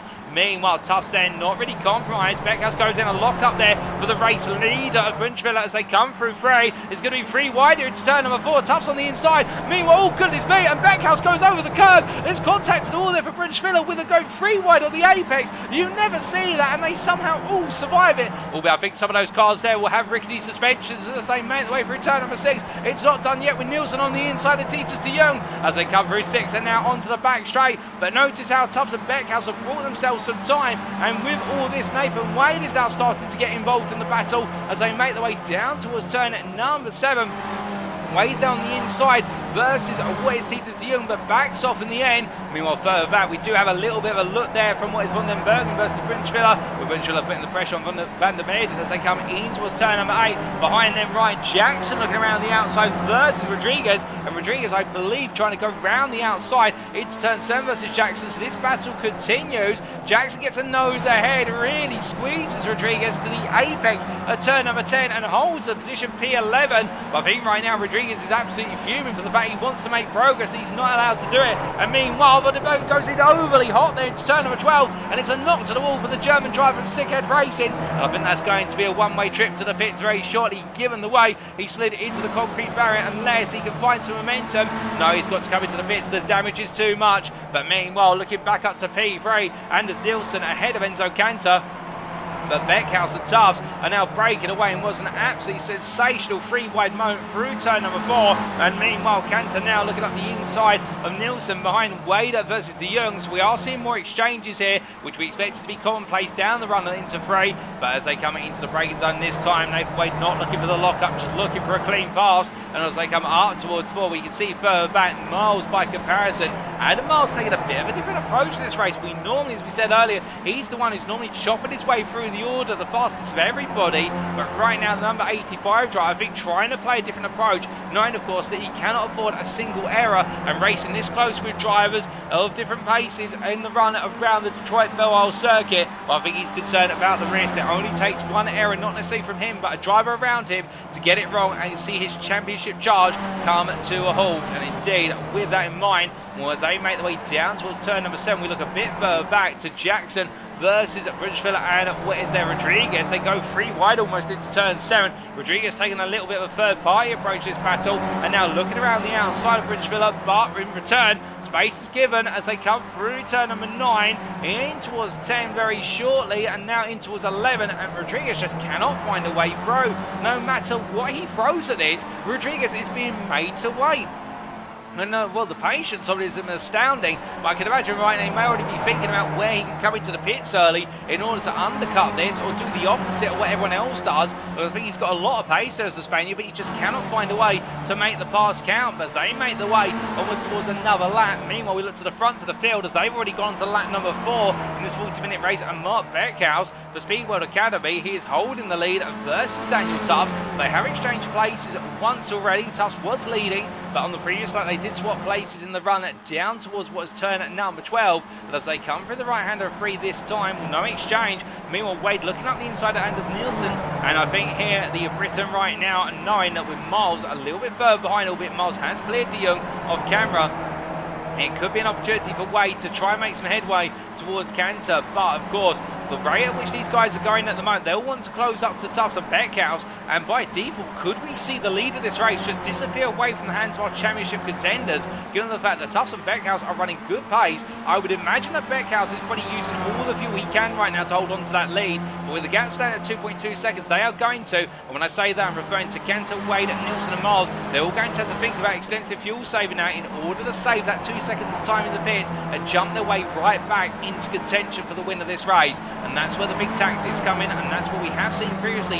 Drivers save up to 5 seconds in the pits and find their way back into the battle for the lead come the conclusion. Albeit when you're starting to take what is less than 5 seconds in terms of fueling in the pit, it is normally a sign that you've also underfueled the car purposefully, and therefore you need to fuel save in the final stage of the race as well in order to make it home to that checker flag. But plenty still to be deciphered here, and that's what the strategy is all about as Wade continues to follow Cantor coming the end of this lap. But Cantor, they're so close to the exit, and Wade the same as they make the way up towards turn number 1. And meanwhile behind we do see there Anders Nielsen looking around with the outside versus Miles, but in fact Miles then making the move on Nielsen. We should correct ourselves, they come through 1 and 2, and now Adam Miles gaining another place as they come out to turn 2 and down towards 3. But as they go here in the charge down towards the next braking zone, will mean, well, Cantor and Wade, they go side by side on the braking into the right angled apex. As they do, Cantor's not going to fight this one too hard. And meanwhile, Roddy van der Meijden on the inside there, Titus de Jong gets P7 off of his fellow countryman from the Netherlands. They come out of the corner, further back. Well, Jackson still keeping Bridgeville at bay. And meanwhile, Rodriguez there just watching on. And with these three, it's great battling between them. But every corner they battle, they are literally stripping lap time out of one another. As we can see that Rodriguez trying to look around the outside. And I think Rodriguez has gone almost to the wall there. He's locked up trying to stop the car. For the Firebird Sim Racing driver, I think right now it is going to be a scene red. It's not just paint on the car. I think driver as well, in the fact he has just not had a lucky break. And he's been forced out of this battle to 2.5 seconds behind. I think he would argue that he wasn't afforded the right space. But we'll take a look back at that moment very shortly. And in fact, we do have a replay coming up immediately. Well, as we get right on board here with Rodriguez, making his way through turn number 4, side by side there with Bridgeville into the break. Now you're going to see his rival come through. There's that tiny tap on the wheels there, and Rodriguez having to stop the car before it went to the barrier. I think he'll feel as though it just was not the way it should have gone down. But the number 9 driver there, well, fair racing between them, a tiny bit of contact. I think he may just feel as though perhaps a little bit more space could have been afforded, but still, that's one for the stewards if it does get reported that way. But as we do look now back to your live pictures, and our drivers making their way towards turn number 1 here in this battle. Things separate out to a degree, and meanwhile we do look back up to what is your leaders of Mark Beckhouse versus Daniel Tufts. And well, interestingly now, Tufts is 40 to 6 tenths back off of what is your race leader of Mark Beckhouse, but in return, Nathan Wade only 2.1 seconds away. as they make their way through turn 3. Adam Miles looks at the inside of Enzo Cantor, and Cantor not defending this hard. He's just letting these places go to Wade and Miles, and I think Enzo Cantor really trying to play the long game here, has saved as much fuel in the car, because I think the 77 driver would absolutely love to crown himself with a win here today, but at the same time it's all about playing that long game. You've got to be smart, and well, speaking of things that haven't been smart, it's been a mistaken move there for Mark Beckhouse. I think contact with the wall coming out of turn number 6 from the Speedboard Academy driver is limping down the back straight. It's gone very wrong for Mark Beckhouse, and what exactly has gone wrong, well, let's find out. Coming up through turn number 6. Oh, goodness me. And, well, now that was a very odd one there. It was almost as if he made a mistake mid-apex of turn 6. And then Daniel Tufts came on for a bit of contact between the two. Beckhouse sent to the wall. We will take another look back at that. But I think it was a bit of assisted contact. And with that, Mark Beckhouse has lost out quite tragically, in fact, as we ride on board from Daniel Tufts' perspective. Now you see a wobble here as he cleared the corner, and in the end Tufts had nowhere to go, and Beckhouse sent to the wall, and for Tufts, we've been able to carry on, but definitely they're disturbing the rhythm of Beckhouse's race. In fact, he's had to come to the pit lane, he's had to retire the car, but as we look back to your live pictures, ladies and gents, but we still got 3/4 of this race to go. We're 10 minutes clear, we're still 30 on the clock, and as we do look to your leader, Daniel Tufts, well, with that altercation with Mark Beckhouse, but we are sorry to say has had to retire. It means that Nathan Wade now looking up the inside of Daniel Tufts, the lead of this race. Meanwhile, behind Adam Miles in P3 watching on there, and will now, it's all going to be about who wants it more in these early stages as they come down towards turn number 4 through the right hander and in towards terminal 5. But you can see on the outside there, it is all going to be about that exit ball for the speed they want to carry. But right now, both drivers, Tufts and Wade, pushing on hard, and Miles just watching. And we can see a number of you there cheering on your respective favourites, including Zaldi cheering on Nathan Wade, who's saying you've got this, bro. And we also see there Nick VR saying that Nathan Adam fighting for the win again, and indeed that really has been the story of the season. Nathan Wade and Adam Miles pushing one another every step of the way, and with some other belligerents in between, including Daniel Tufts. And well, let's not rule it out here that Tufts alternating Enzo Cantor will be getting involved in this. Indeed, keep your eyes on the number 77 Enzo Cantor. I think he could be springing a surprise in this one, given the fact he has just let Wade and Miles go, and normally Cantor does the opposite in any race where he's around them. He fights them tooth and nail, even in the early stages, and to be fair, we absolutely love him for it. But the Italian here is showing a much different approach, and perhaps he knows something we don't with regards to how much fuel he's going to be trying to save in that car to get himself right in the fight come the end. As they make their way through 12 and up towards 14, they charge. This top 4 right now staying within 1.5 seconds of one another in total. And then we do have Roddy van der Meyden in P5 there, with Anders Nielsen a little bit further back, 6/10 off, as they make their way up towards the right-hander turn at number 1. But as they do, the pace of the top 4 is starting to come down into the low 42s. New fastest lap race set by Enzo Cantor at 42.388. As we hear that Jeff Randall is into the pit lane as I look out my commentating booth window, and I can confirm it. But meanwhile, we're looking to the leaders here. Well, Tufts ever close behind Wade, but not trying to make a move here. So I think Tufts has said, okay, Nathan, if you want to lead this race, by all means, feel free to do it. I'll just simply pinch the fuel off of the back of you. But as they come out of 4, in towards 5, of course now Wade will have to put the gauntlet down in terms of the pace they're going to run, and everyone else have to try and match it. But Randall still being serviced in the pits currently, and I think it's going to be quite a quick stop for him. In fact, it was a 12.68 second stationary time, and he's making his way out of the pit lane now. He'll drop down to P12, clear track ahead of him. What can Jeff Randall do, given the fact now I think most of the battling inside the top 10 has calmed down, and it's all going to be about the run to the pit when these drivers are ready to do so. But meanwhile, I say that, we look to Marcel Princhviller versus Ryan Jackson, name a more iconic duo in the mid-pack, who are battling one another hard for position, and as they make their way through turn 7 in towards 8, of course, a very interesting battle between these two. It does feel as though they're reigniting a rivalry we have not seen this season, but as they come out of turn at number 9 through to 10, right now the number 4 and the number 8 car both seem to be absolutely locked into this dead heat of a battle, whereby Jackson proving to be absolutely obstinate in terms of defending, and meanwhile Brinchville are absolutely relentless as Nathan Wade is into the pits. I can confirm he's making his way into the pit box, and there he is on camera. Wade has pulled the trigger early here as I try to make the moment for you. Can see Wade on the far left of your screen as they come on down, and this is interesting for the simple reason that Wade has called it earlier. I would have thought he would have simply stayed out a bit longer, but perhaps he's reacting to the fact that Tufts has been behind him. And as we look back to the leaders, who here is going to now respond to it? Will any of them respond, or will they simply feel as though the pace they're running is good enough for them to stay out there for the long term? Of course, they can go up to around the 26th minute before they do need to pit. So we do have a very large pit window for our drivers in terms of the fact that they can go for pretty much almost always 3/4 of the race distance. But as they make their way through turn number 6, Daniel Tufts leads, finds himself there for the first time in a long time this season, with Adam Miles behind, Enzo Cantor P3 at 9/10 and falling very gradually away. But Cantor trying to stay with the two leaders and keep them honest. And then we do have Roddy van der Menden and Anders Nielsen completing your top 5. But meanwhile, we look back to Brinchville versus Jackson here, the battle that continues to brew. And looking up the inside this time, Jackson on the outside, and well, Jackson letting that one go. Interesting enough, I think Jackson might be coming in at the end of this lap, because we would expect him to defend that hard given the track record of these two, but instead letting it off. And well, with Brinchville moving up into P7, unless he feels though now he needs to save some fuel, and he needs his rival in order to do it, given the fact he's battling so hard. But as they make their way past our wall camera there, absolutely beautiful camera angle, gives you an idea how close they get to the outside wall, and making their way down towards turn number 12.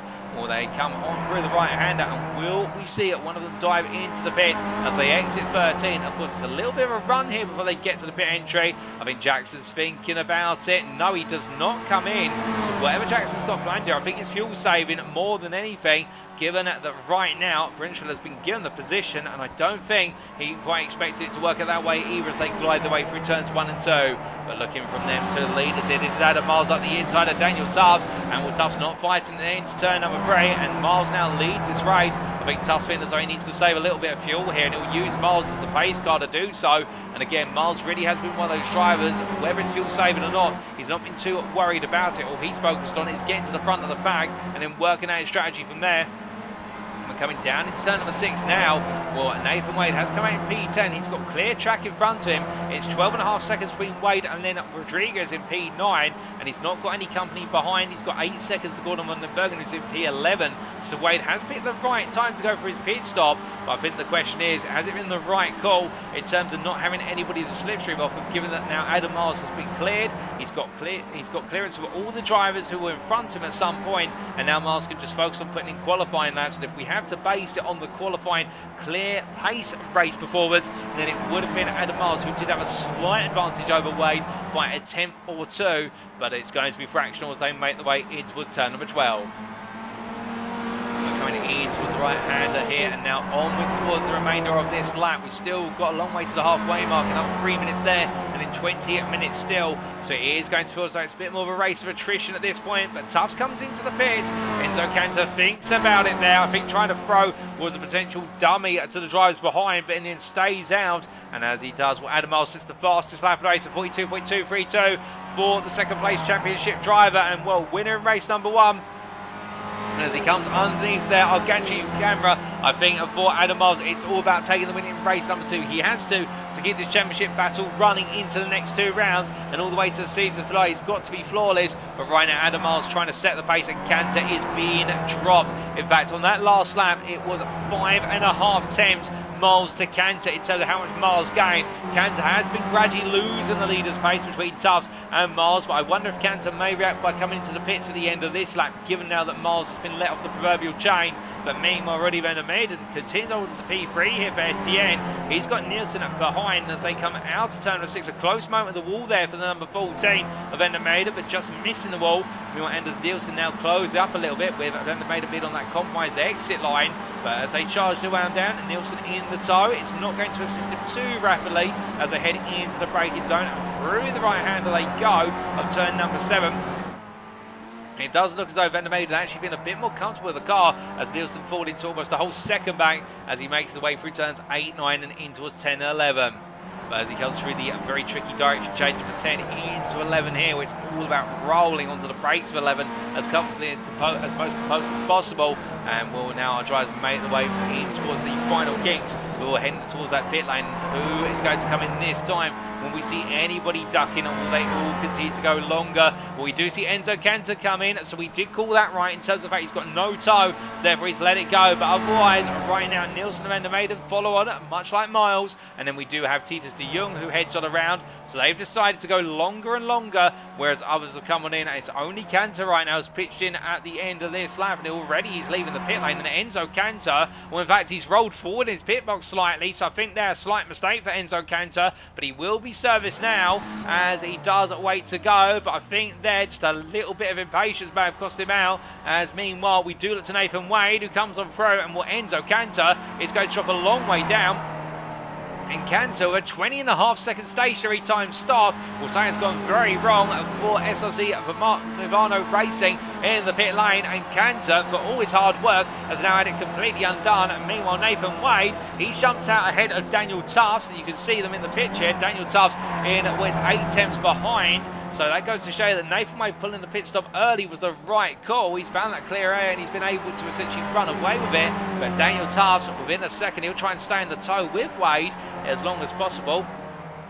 We're coming out of 5 and in towards 6. Can he do it, given the fact that Wade right now really pushing on? And on the last lap, Nathan Wade almost matching Adam Miles' pace. For Miles, of course, it was a 42.37, which was a 10th of the fastest lap of the race, held by Miles. Meanwhile, for Nathan Wade, a 42.48. It's a 10th between the two of them. And Miles will be looking to that pit lane soon. I think with the fact we're now into the second half of this race, 20 minutes still left on the clock plus the final lap. Well, Miles, I look at my commentary booth window. Does he come in this time? No, he carries on another lap. So Miles is going the long distance here. I think he feels as though the overcut's the way to go. And when he sets a 42.174, I think you can understand. I think Miles here just using all the track position to his advantage and deciding to set qualifying laps. And Wade has got to respond as they make the way through turn number 12 and in towards 13 and 14 for Wade and Tufts. But I think Nathan Wade going so early and Miles being able to clear the field and give himself plenty of time up front. I think this now could be teaching the way of Miles unless Wade has been able to pull off a miracle in the pits. And in terms of fuel, I can tell you that right now his stationary stop time was 11.6 seconds, the longest one we have seen, and we do believe that it wasn't expected. Stationary stop time was Jeff Randall's 12.68 seconds, although we have had a stop of 15.7 for Marcel Brunschwiller, so I think that may be with an error in the pit lane. But Wade able to take some time off in the pits, but not too much. What will Adam Miles be able to do when he comes in? I suspect it will be a relatively long pit stop, but if he can keep putting a couple of tenths advantage a lap, then it will go his way. Albeit I say that, we just double check our timing tower. The last lap from Nathan Wade at 42.1. In fact, it was faster than Miles this time by literally a thousandth. The two of them are exchanging laps. Miles and Wade are both putting in qualifying laps, and we said in terms of relative pace it was close, but we didn't realise it was going to be that close from lap to lap. And right now, Wade trying to counter-attack here and come back at Miles, albeit they're separated by 27 seconds of space out of the circuit, but they are effectively racing one another, and every lap they put in is going to come down to the finest margin. But as we look to P2 driver Rudy van der Maiden, he's still trying to press on here, not for a podium when all the pit stops are complete, including his. We are expecting he's going to be battling for just outside the top 5, but he comes into the pit. No, he does not. He turns the car in, and Van der Maiden there being quite crafty the way he positioned the car, coming into the kink of 14, turning it in early, almost as if to say to Nielsen, look, I'm going into the pits, I'm just doing it gently, and I'm not in fact. I'm carried on for another lap, but Nielsen not being bothered by it as we jump on board with the Danishman as he heads down towards turn number 3. Now charging on down towards the brake zone very shortly. He's looking at a good result so far on the cards for Anders Nielsen as he makes his way into the tighter section of the circuit. Because these two, as we said only moments ago, they are battling essentially to be just outside the top 5 when the pit stops are completely reckoned. But there's no reason why, should any driver stumble in the late stage of this race, they couldn't be battling for a top 5 finish. And for both of them, it would be a season best performance in the feature races compared to their previous results. As they come out of turn 6, you can see Nielsen there so close to the exit wall compared to Van der Maiden. I mean, both of them sliding through the corners, but Nielsen really now in the zone, and that gap is coming down. It was 8 tenths a couple of laps ago, but it does look as though now he's just feeling a little bit more confident in the car, and with that in mind, it is gradually coming on through. But as we look to the time delta between them, between Nielsen and Van der Meyden, we can see there over the last few laps it has oscillated, but it is now really coming down. It's down to 6 tenths and will continue to come down. Of course, the 2.5 tenths that you saw back in lap 8, that's when they were battling in the pack of some other cars, but now they've got this clear space between them. That is where we've seen the gap open up initially and then gradually make its way downwards, and it is a continuous trend as they head on towards what's the next lap. As they power on out and down towards what is turn of 1 once more. What fastest lap race from Adam Miles, a 42.111. Van der Meyden meanwhile sets what is the across the timeline there. A 42.599, meanwhile Nielsen a 42.515. Jackson is into the pit lane meanwhile for P5, and Nielsen again gaining what was a 7.5 hundredth versus Van der Meyden. It's not even 10th, but it's enough to give him the confidence that he will get there eventually as he makes his way in towards the turn 3 braking zone.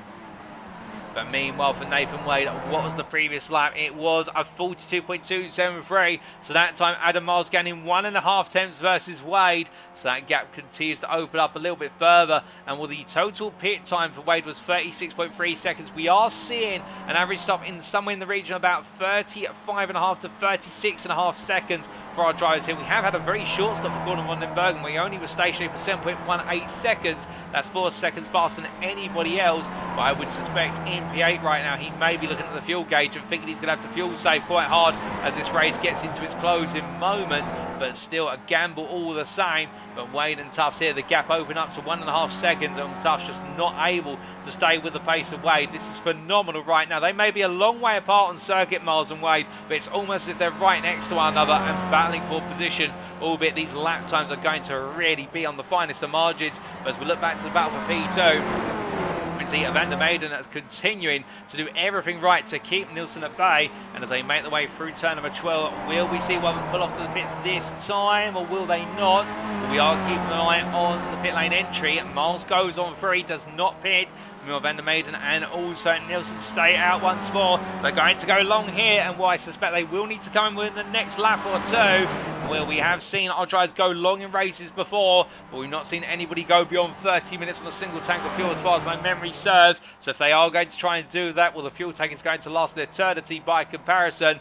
But Titus de Jong here in P4, a very lonely P4, yet to pit, and the same for Juan Rodriguez as he makes his way through turns 1 and 2. The Firebird Sim Racing driver here just trying to bring himself back into the race, as meanwhile new fastest lap of the race from this man, Nathan Wade, a 42.098. That means he does gain back effectively what is half a tenth versus Adam Miles. It's not as much compared to what Miles gained on the previous lap, but the key point is that Wade is finding that pace out there, so it is all going to be the finest of margins when Miles does come into the pits, and he'll need to get everything right.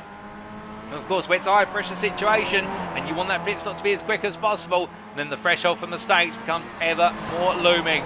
But as we see the 24 here gliding its way through turn number 5 and in towards turn number 6, you can see Tufts there falling back to 2.4 seconds. And well, to be fair to Tufts, he's doing everything to stay with Wade, but when he's losing half a second a lap now versus Wade, that's how you tell that Wade and Miles are just on a different level in terms of the pace they're bringing to this championship. And Will Tufts at the same time, I think at the moment we're thinking about it's a potential top 3 finish here, and for the 34 driver, I think he will bite your arms off with both hands open there as he makes his way through his turn number 8 and up towards 9, for the simple reason for the Britain, he has always had podium pace. He's just not had the luck go his way when he's been battling for podium slots. But again, we can't read into it too much, as meanwhile, as we see Tufts here making his way out of turn number 12, well, out of turn number 11 in towards 12, we should say. Race leader Adam Miles goes on for another lap. We're now into the 41s. It's a 41.98 for Adam Miles. How will Wade respond when he comes to the timeline? As he makes his way return number 14 and onto the timing line now for Wade. It is going to be a 42.02 or 42.018 to be more precise, the nearest thousandth, and what that means is Miles gaining what is half a tenth on Wade, if that. And my goodness, these two are continuing to bring the bar down. There's nothing in it as they make the way on around here. Of course, the thing that Miles does have to do at some point is pit. He can't go to the end of the race on the fuel tank he's got, but Miles is trying to stretch the gap. But Wade has brought the gap down from 28.4 28.1 seconds to 26.9 seconds over the last 5 laps. That is absolutely phenomenal between the turbine, but as they head up towards when it's turn number 6 here, Wade will need to be as close as possible to every single wall. He cannot afford to make a single error. It is that close between them as he makes his way up towards what is their turn number 7. But as he comes on down the round, well, the time continues to trickle on. And for him, what's it going to be when he heads to line next? We do try to get you an idea of what that time delta is between the two drivers over the course of the last few laps. We will try and bring it up to give you that relative comparison shortly. In fact, Adam Miles is into the pit, so we're not going to give you that comparison, ladies and gentlemen. We're going to see it come to fruition now as Miles makes his way down pit lane, and as he does, well, he's obscured there by the billboards, but there we do finally see the privateer, and will make his way into his box, and Van der Meyden comes in as well, but Anders Nielsen goes on to lead a lap of the race here at Belle Isle as he makes his way on around for what is for him an 18th lap. But as he heads on around, meanwhile, Tito de Jong comes in, Juan Rodriguez as well. So here comes Nathan Wade. Miles has already left his pit box. We will try to give you the overhead camera here as they make the way through. Where is Miles? Well, Miles is there. He leaves the pits. He's gone beyond the pit limiter line. Here comes Nathan Wade. It's going to be nothing between the two of them. And as they make the way through turn number 2, Nathan Wade just creeps ahead. But it is going to be by the tiniest of thresholds, and the battle for the lead is going to go all the way to the wire here as they make the way down towards turn number 3. Now, Wade does have the advantage, but Adam Miles is there. And the other thing as well is that Miles has taken a bit more fuel in the pits compared to Wade. Now, whether that's just simply because he needed more fuel or whether he's done it to give himself greater attacking opportunities at the end of the race, we'll have to see. But 10 minutes to go. The two championship contenders are nose to tail, separated by 4 tenths. And as they make the way through 5 and up towards 6, there's nothing here, and they both want to win it as they come through 6 and down the back straight they go.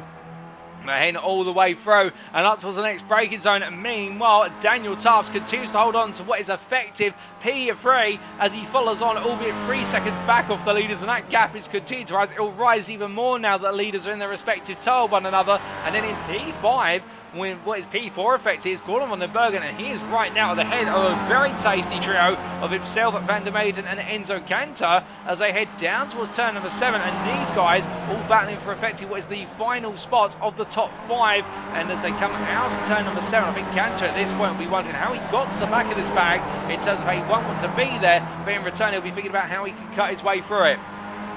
Going through turn at number 9 and down towards 11, on to the brakes here, sliding their way on through. I think there's been a bit of contact there between Van den Bergen and Van der Meyden. We'll have to take a look back very shortly, but Enzo Cantor looking up the inside here versus Van der Meyden. That's the outcome of the situation. He moves up to P6, effective P5, we believe, for SLC Vivano Racing as he comes on through turn number 12. We've got Anders Nielsen into the pits. He led 1 lap of the race. It's the first time he's led a lap this season, but he'll be happy with that. The team will be pleased that he's run a very good opening stint. We'll have to wait and see where he fits back in, given everything that's playing on out. But as he leaves the pit lane, I look out my commentary booth window, we have had the trio of Van der Bergen, Cantor and Van der Meyden gone through.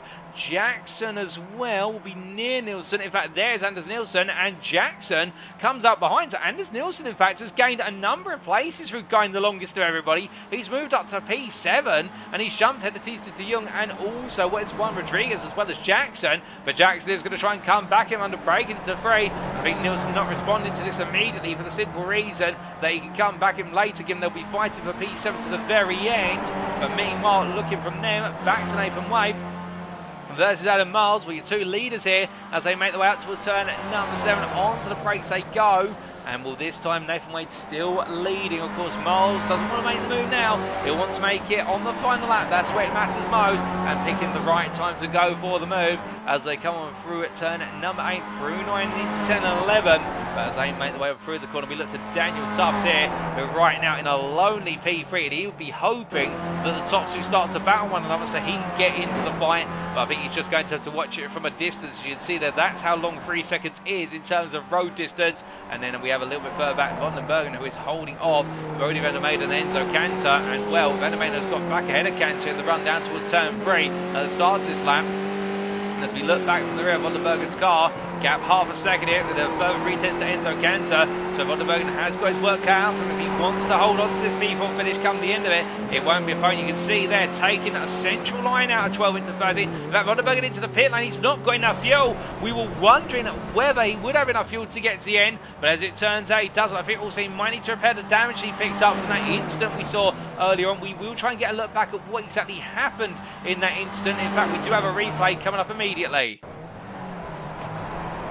Well, it was not contact, in fact, there. It was a lock-up for Roddy van der Meijden and Enzo Cantor switching back. The camera angle we saw originally suggested there was contact. So in the end, that's what happened. And Enzo Cantor jumping up a position but losing out on the successive lap. But meanwhile, as we return to your live pictures, ladies and gentlemen, Van der Bergen, of course, having to take another quick jump with regards to fuel. And also, I think he's had some repair work done to the car now for where he's perhaps suspension damage he's picked up elsewhere. Wolf of Van der Bergen, he's put himself to P11 effect. He put himself out of contention for what is a top 10 finish, unless somebody makes a mistake, given that Jeff Randall is a whole 11 seconds up the road. We do have Juan Rodriguez into the pit lane. I think Rodriguez has been involved in a bit of a moment. In fact, we do have a replay of what happened to Juan Rodriguez only moments ago, and here it comes. So he's made his way down towards turn at number 3, the Firebird Sim Racing driver, trying to chase down Titus de Jong in the battle for P8 onto the brakes here, and the car just straight lines on. It just seems to not want to turn. I'm not sure what's wrong with Rodriguez's car. I think a technical issue most likely they're having to have a look at. Perhaps the steering rack's just completely gone. But as we return to your live racing pictures here, ladies and gentlemen, we do look to Nathan Wade versus Adam Miles as they make the way onto what is another lap. This will be their 21st lap. 5 minutes to go, so they will have after this one what is another 2 laps if my maths is correct, including the final lap of the race. So 3 to go here, and Wade still leading. Miles only 2 tenths off with that, and they're in the tow, of course, in the run down the first long straight. Wade comes off the inside. Miles just simply backs off and watches, but Daniel Tufts, interestingly, is closing up. He's now 2.7 seconds off this battle, and you'll see him more in the rear camera now as they make the way on a round. Meanwhile, further back, Enzo Cantor and also Roddy van der Meijden started to square off here. Enzo Cantor on the left of your picture versus van der Meijden on the right of your picture for P4. And as they break the way in, Cantor's going to go very hot. And van der Meijden there absolutely nails the apex. The only problem is he nails it so well, he gets too close to the back of Cantor, and that's to back off before he makes contact. So therefore he's going to lose the position. Enzo Cantor makes a nice clean move for P4 as they make the way out of 5 and up towards 6. Enzo Cantor right now 9 with Tufts being 14 seconds away. He's not really going to be able to catch up for P3. I think it'll be more a mistake from Tufts that could give Cantor the opportunity for a podium, but he'll want this P4. He'll be absolutely pleased with it. As meanwhile Jackson a bit further behind here, 2.5 seconds off the battle for P4. He's in his own battle for P6 versus Anders Nielsen, with Nielsen of course relinquishing the position to Jackson when he left the pit lane in the run down towards turn number 3 a few laps back. But Jackson here, of course, knowing that he's still got the pressure breathing down his neck as they make the way up through turn at number 8 in Dane versus the Briton. This could get very close indeed when they make the way onto that final lap for the checkered flag. But still, battles are plenty out of the circuit. You've just got to wait to see that final lap ready and how they're going to play on out. But as we look to the leaders here, as they make the way in towards turn at number 1, 2 laps to go here in terms of the time available, and it is still Wade who leads. Fastest personal best for Daniel Tufts, P3 on a 42.413, and meanwhile the leaders are lapping in the low 43s, and Tufts, you can see that is now getting close, and Miles takes a look up the inside. I think Miles knows where this race is going. It's going the way of being pushed back towards Tufts, and he doesn't want any part of this. He goes up the inside, Wade there on the outside, trying to hang it all the way around into turn number 4, but in the end backs off and tucks back in. But we ride on board here with the championship leader, who needs to finish ahead of Adam Miles to conclude the championship today, was they make the way out to turn number 5 and up towards 6. Miles holds on to the lead now. Wade tonight, it's a long straightaway all the way down towards turn number 7, and Tufts meanwhile 2 seconds off, and well, not quite getting the run he wanted, and now Miles will have 4 tenths of gap as they make the way down towards the right-hander of the sharp, very sharp corner, turn number 7, then underneath the Corvette billboard there, onto the brakes they go. Well, Wade here, I think he's just teeing up for the final lap. I don't think he wants to push the wick any further until they head on around for the final time, what will be the 23rd and final lap in this feature race. But just know how Miles right now are really starting to open up a little bit of gap in these corners. The gap moving up to 4 tenths, 4.5 tenths from corner 8, in fact 5 tenths as they make the way in towards turn number 12. Miles going all in here. He wants as much breathing room as possible, and Wade being required to respond as Walsh hits the wall. Now, will that be damage on the rear left suspension, or will he get away with it? Well, time will tell, but that was a tap, and that could have an after effect as they make the way onto the final lap of racing here. Now trying to cross the line, Wade of course will need the best possible run through 1 and 2. Miles at the same time will want to nail these apexes, but a bit of a slide there through 1, gets a bell run through 2, Wade slightly compromising a dirty F through 2.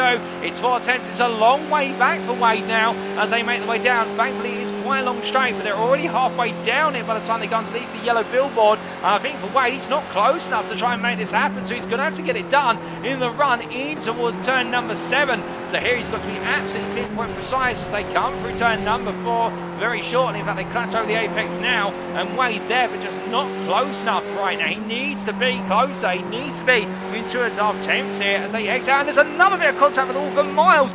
Miles is pushing so hard, and Wade here, I think Wade just designed not to push too hard, and now within 2.5 tenths, this is the opportunity as they make the way down towards turn number 7, charging all the way down towards the braking zone they go. Wade here knows it's going to be one of only a limited places overtaking opportunities will present themselves. He looks up the inside, can't get quite close enough. Miles brakes very late, just stops him from going to the wall there, and as they make the way through turn 7 and 8, it's going to be drifting all the way through.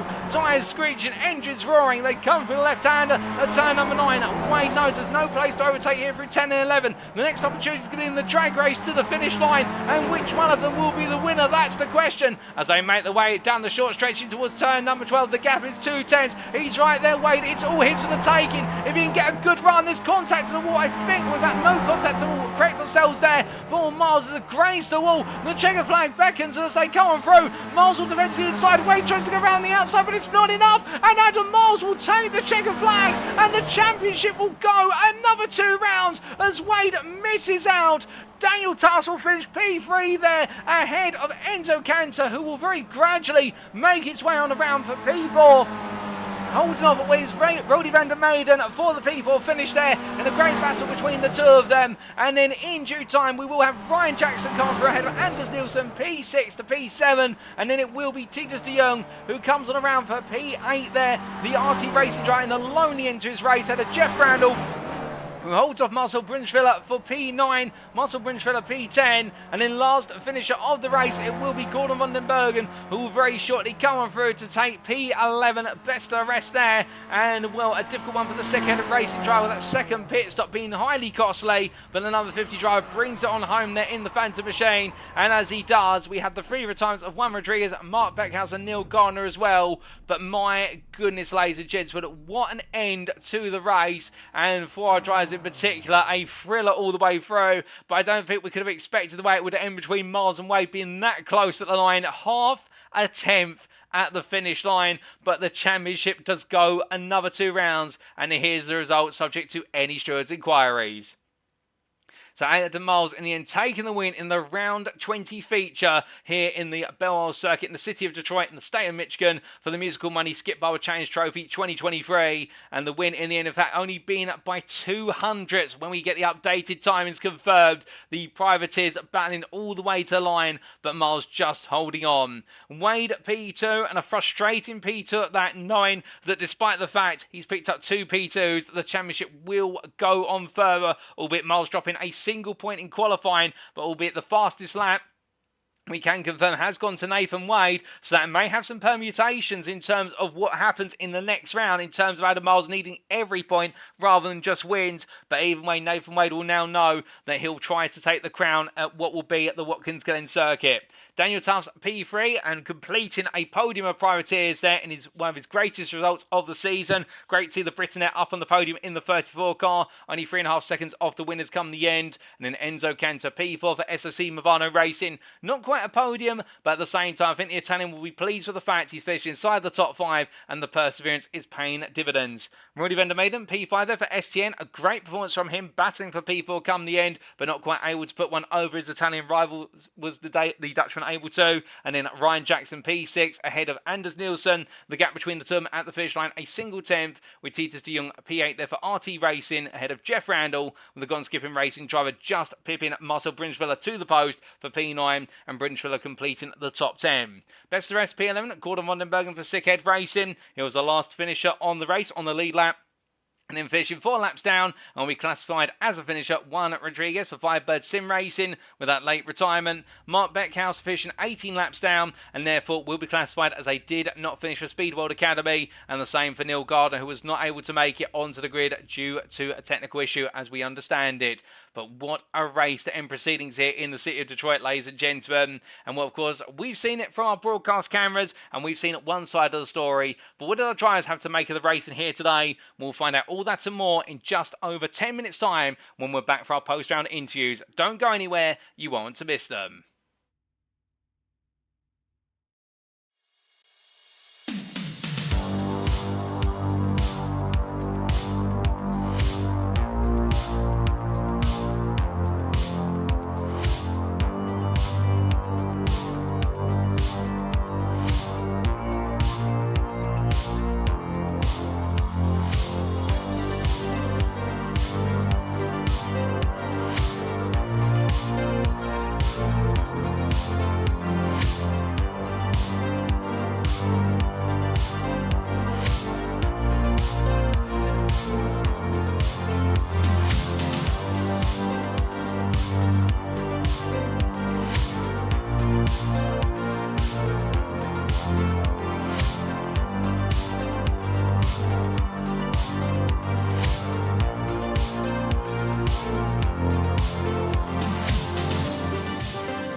Alrighty, ladies and gentlemen, without further ado, it is time for us to conduct our post-round interviews with our volunteer drivers. And today we have 4 drivers available, and indeed an interesting quartet of drivers. We will be started off with Mark Beckhouse from Speed World Academy on his return to the series, picking up what was a great P4 in the sprint race, but a difficult feature race followed, and we'll get to hear his perspective on his return and the race in action he encountered. And then we'll be hearing from Enzo Cantor, the number 77 driver from SRC Vano Racing, who had a great day today with 2 top 5s, including a podium in the sprint race, before turning to our 2 championship contenders, including championship leader Nathan Wade, missing out in the end with a double podium, 2 P2s once again after a pole position, and then Adam Miles, who missed out on pole, but made it a double win to keep the championship alive. But as we get ready to start off with what is Mark Beckhouse of Speed World Academy, it was interesting to hear his perspective on the battling in the sprint race in particular, and he joins me as of now. Well, as he joins me, good evening to you, Mark, and well, it's great to have you back out of the circuit, and it looks as though you enjoyed yourself out there on the streets of Detroit today. Yeah, good evening, Paul. Yeah, it was fun to race again. Was a little bit less time for sim racing the last 6 weeks, and yeah, it was fun.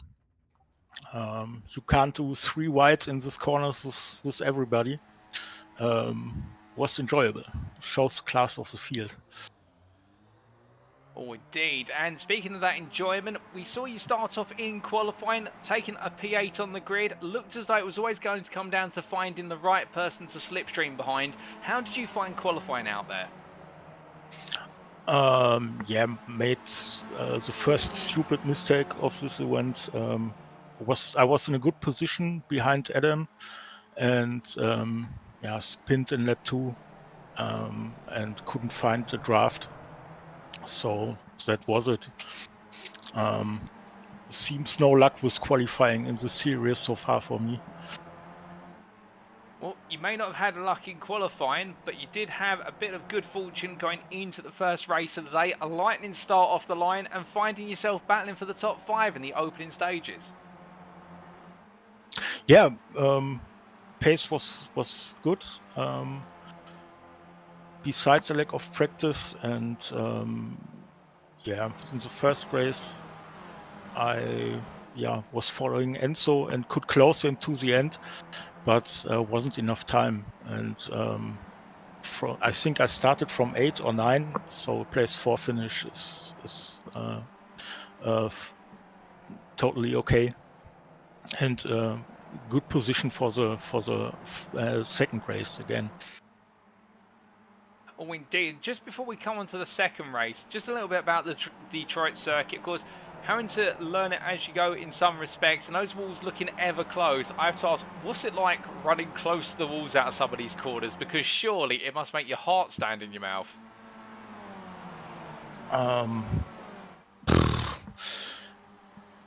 Yeah, okay. These barriers are the walls. Otherwise, it's maybe end of the curb or the sand, and for sure you have to be a little bit careful, but when you push, you can't think about it, or I can't think about it too much, and I need to get into a rhythm, and then it works.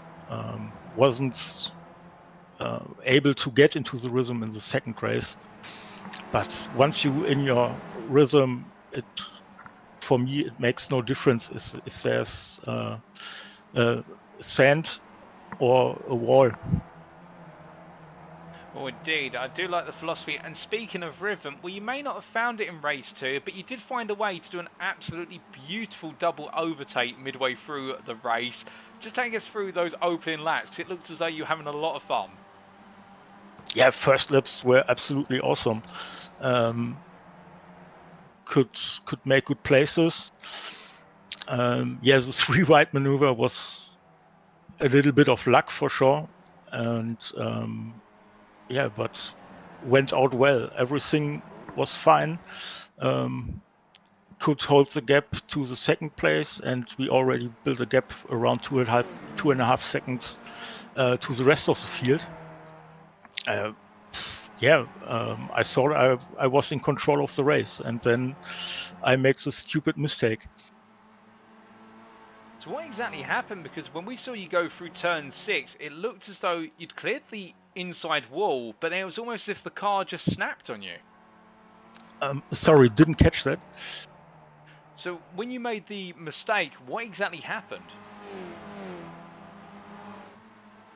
Yeah, I was trying to push a little bit more as everything seems fine.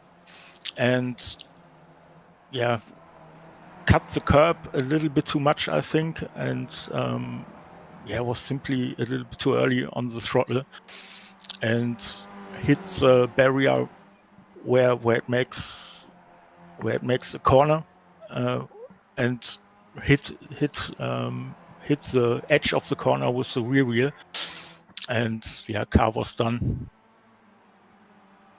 Oh, goodness me, that was unfortunate, and well, that explains why we saw the car behaving as it did, running in such a strong position, and at that point, it sounded as though you had to retire the car.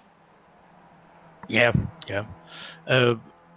I was trying to get to pits and take a fast repair, but then I spun again, and yeah, that was it. Race was done. Well, unfortunate, but still, whilst the feature race did not work out, a great performance in the sprint race. Really pleased to see you back on the grid. And I have to ask, will we see you in a week's time at Watkins Glen? I hope so. I won't say 200%, but I really try to make it. Well, we'd love to see you there. And what are your thoughts on the Watkins Glen circuit? Yeah, wide open circuit. You have to be really, really smooth in the corner.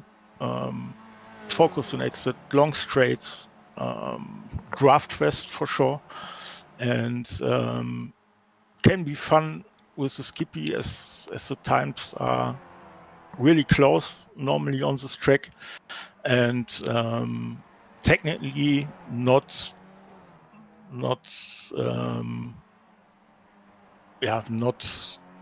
I'm missing the word, sorry, not as difficult as this track, but small things make a difference there, and can be really fun with the skippy.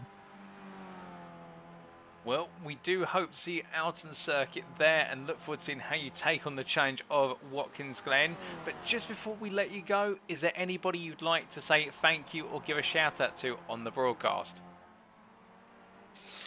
Yeah, for sure. Everybody who's involved here to keep the series up and running. And special thanks to Jeff for making it all possible. Yeah, and like every time, everybody who was racing and give us a good time. Well, Mark, it's been a pleasure to have you join me in the interview room. Congratulations on your performances today. Sorry that the feature race didn't go your way, but well done on the P4 in the sprint, and we hope to see you out of the circuit in a week's time in the state of New York. Yeah, thanks, Paul. See you there. Bye-bye. Have a good evening. So hearing there from Mark Beckhouse. In the end, it all ended up in a difficult state of affairs in the feature race after that contact with the inside wall at turn number 6, which he explained, causing the car to become unsettled, and then further contact with the outside wall, breaking the rear left suspension. Tried to limp the car home, but wasn't able to, and a further spin meant they had to retire the car, and it was the end of his racing for the day. But still, a P4 in the sprint, having come from P8 on the grid, no mean feat, and the Speedworld Academy driver, who we've missed for a good number of weeks, finding a way to get back on the grid and definitely making himself felt. And I can imagine if he's able to join us for Watkins Glen, it's going to be a different style of race. He talked about there the fact that it is more focused around the tight pack racing and with the relative speeds, but at the same time, the Speedworld Academy driver Mark Beckhouse, I'm sure, will be taking the need for speed to the utmost level and be able to deliver there, and we hope he is able to join us on the grid. But coming from our first interview of the day, we now come to our second interview, and that is, of course, Enzo Cantor, and the SRC Movano racing driver, putting together two of his finest drives today, and no question about it in my opinion. But what did he have to think about them? Well, we're about to find out as we do give him the call to let him know that he is ready for interview. And we do hope that he's ready for us.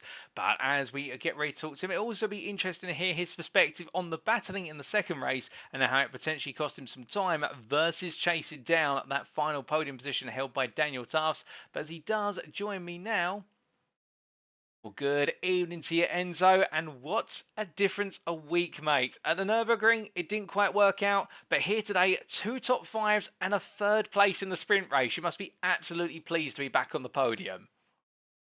Hi.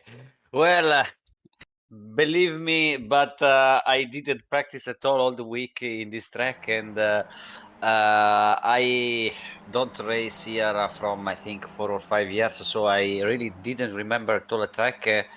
The track I learned it in the practice session.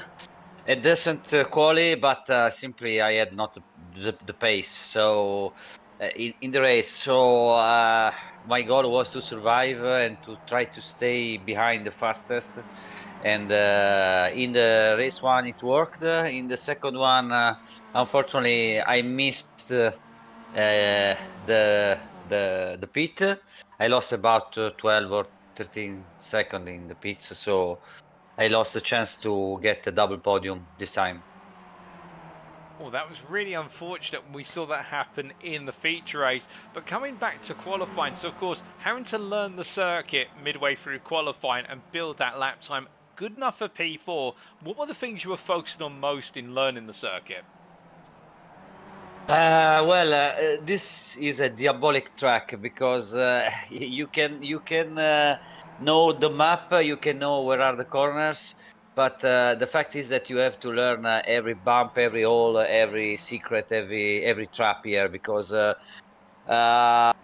it's always a change of the plane of the road. You know, is a camber change every time. So it's very difficult to judge what's the right speed to enter the corners. But the matter is when to push the throttle because you have to wait the right moment.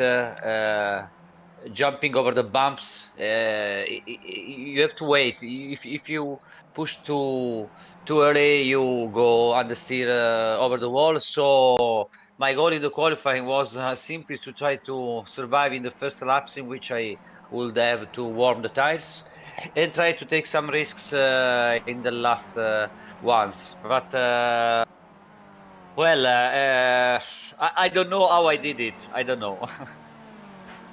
Well, you may not know how you did it, but you did a great job in learning and putting yourself on the second row of the grid. Race 1 that seemed to be all about battling for P3 after Nathan Wade and Adam Miles disappeared off the road, but you had a lot of company, including Mark Beckhouse and Jeff Randall.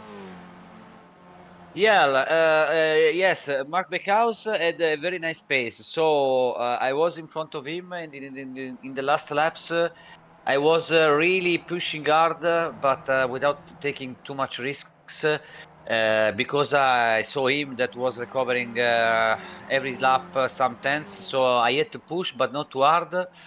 And this is the difficult thing here. You have to find the right measure to push and not too much, because if you overdrive a little bit, you can lose so much time, or directly going over the walls and destroy suspension or car. So it's a very thin line between be fast and be dead.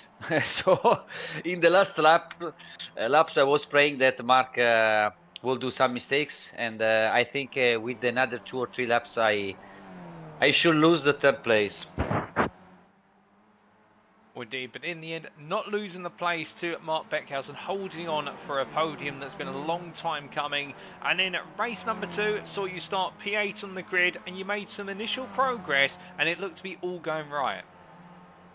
Yeah, I did some initial progress.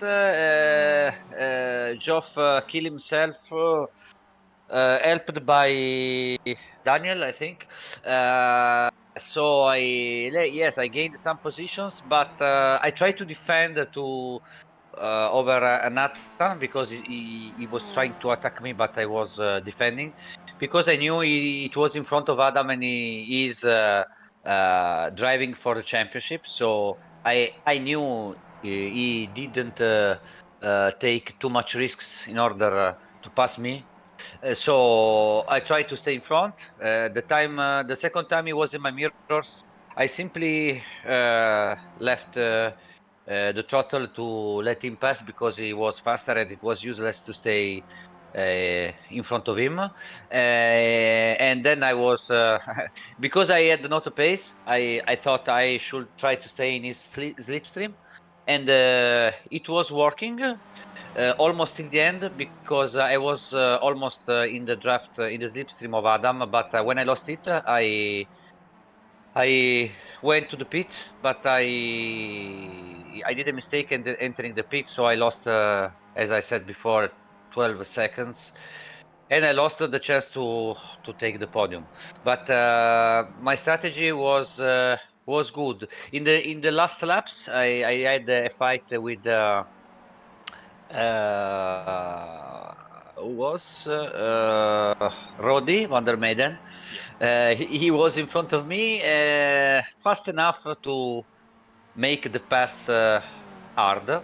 So I tried the scary move in the penultimate lap. So I moved to the inside in the first corner, but simply I was only trying to distract him and to scare him. It worked, so I passed. He lost the line, and exit. And in the exit of the corner, he was slow. So I should I pass him very easily before the turn two, and I had only to defend till the last corner. So I'm satisfied because this is the best result of the season for me in this trophy, and it was the worst track to take it because I was simply out of practice and out of pace.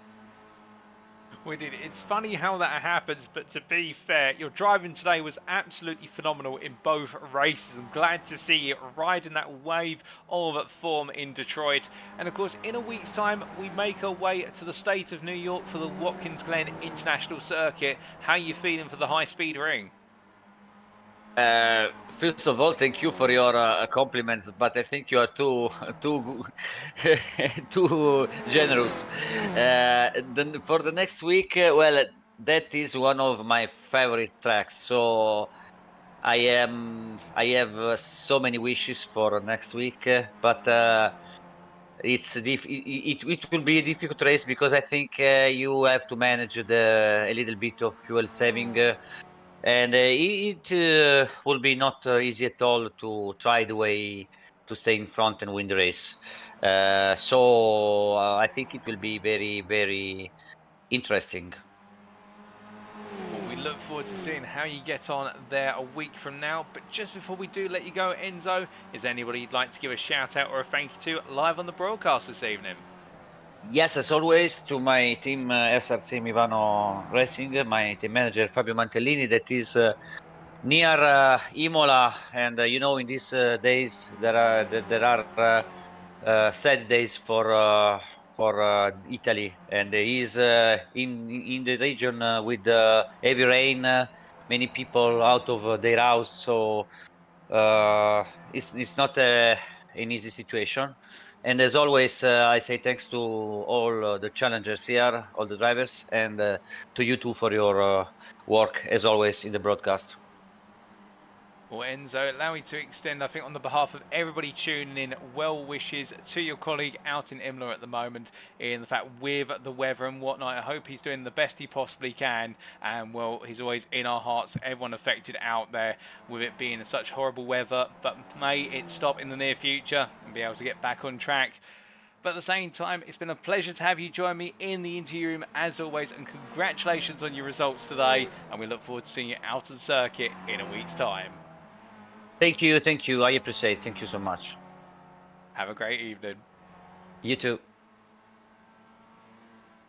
So hearing there from Enzo Cantor, positive spirit behind Enzo Cantor today. You can hear it go through from he's always a joy to talk to. And well, I may have been a bit too complimentary about his performance today, but I think it was the right pitch in the fact that after the difficulties of the last few rounds, he's been able to bounce back from the challenges beset him and really come on strong at a circuit where he was out of practice and hasn't driven for quite some time. But it's funny the way that does happen, of course, with regards to the fact when you go to a circuit that you're normally not expected to do well at, you sometimes have some of your best performances for the simple reason the expectations are not necessarily there, and therefore you go in it with a little bit more of an open mind. But for Enzo Cantor, what was an open mind very quickly turned to attacking on track, and with P4 in qualifying, a third place in the sprint, his first podium of the season, and then a full place in the feature race, definitely delivering. And if it hadn't have been for that wayward pit stop in the feature, he would have picked up his first double podium of the season.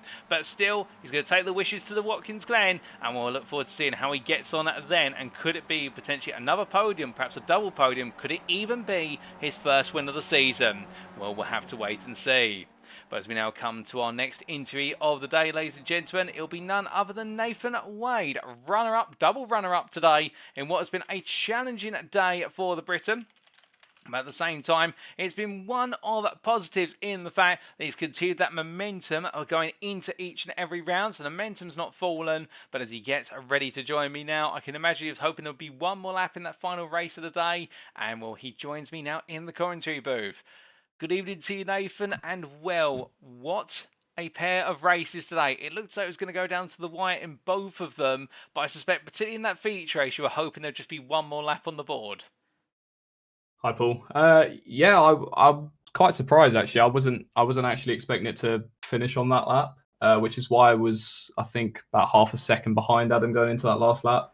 I wanted to keep a little gap, and then I was going to just cruise up to him going into that final lap. Then obviously the white flag showed, and I kind of had to improvise a little bit and put in a very good lap. Luckily, I did make it as competitive as possible. But yeah, I'll take the P2s and the pole position. So it's good points at the end of the day. So I'm still on a good route to the championship, hopefully. Oh, most definitely. And speaking of putting in a good lap, an absolutely phenomenal lap to take pole position in qualifying. It came down to the last moments, and it seems though it was a lap that was hooked up to perfection. Every apex and slipstream all the way. Yeah, it was a good lap. I had Adam in front of me, giving me a good tow as well. I was really struggling in qualifying, to be fair. I don't know why, it just felt very slippery in comparison to the practice sessions. So I was kind of all over the show, but the last lap was definitely still quite a bit of an improvement. But it was a good solid lap to take pole. And then going into the first race of the day, of course, we saw you get a good launch off the line, but it was always going to come down to the run into turn 3. And it looked so initially yourself and Adam were taking it relatively calm until you broke away from the rest of the field. Yeah, I was quite nervous with Adam, Enzo, and Co behind because I know that turn 3 is very much usually you go 3 wide into that on the first lap. So I was going to make sure that I was just well out of the way. I was going to try and stay on the outside, but then I got a pretty clean launch. Managed to keep it all smooth into turn 3. And then it was just making sure I didn't make any silly mistakes at the start, which me and Adam almost did on the I think it was race 1 out the last corner. It was like we hit a massive bit of oil. We both lost the rear, which was quite sketchy, but managed to keep it safe and yeah, kept it going. Oh, indeed. And, well, whilst it was on the absolute edge of adhesion all the way round, it looked as though in the sprint race and what would follow on in the feature race as well, it was always going to come down to the final couple laps, given the fact the two of you are so close on pace. Yeah, it's just kind of making sure you don't make any mistakes. If one of us made a mistake, especially if we were leading, if one of us made a mistake and clipped the wall, especially in like turn 6, that'll kind of kill both your races because we're so close to each other. It's quite hard to avoid. Definitely with the race 1 incident in the penultimate lap, it was completely unintentional. I completely missed my braking point. I was too busy deciding whether to go for the move or stay behind him. I chose to go for the move and then realised that I was about 100 meters too deep at that point. Luckily, managed to keep it out the wall and then able to turn on and keep P2, which was quite nice. Well, indeed, it was a very close near miss, that tyre barrier, but just scraping it by the looks of things or making your way on towards P2. And then coming on to the second race of the day, a feature race which saw the two of you split your strategies completely differently, and you decided to pick quite early on this one. Yeah, once I'd got past the whole of the pack, and then I was obviously leading. Obviously, I had Daniel and then Adam behind. My plan was if I pit, hopefully Daniel will stay out, and I know Daniel is not as quick as Adam, and Daniel might slow up Adam slightly, maybe just for the one lap, just to give me that little edge, just if he does have a longer pit stop. But I mean, as you saw in the end, we were just pretty much trading fastest laps every lap, which was good fun. We're all putting in quali laps, which was great. And then I put in a blinder when he came into the pits, which was probably a good time that I did it actually, because we came out literally side by side, or when Adam came out the pitch, which was quite fun.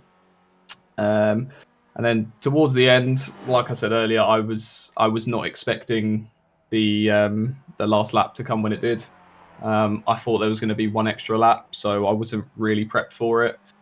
And but luckily, that last lap was very, very good. It's a shame that he defended the inside, because there's just no chance I could have held it round. I tried my best, but I think it was 200ths in the end, which is a shame. But yeah, it was a very, very enjoyable race today.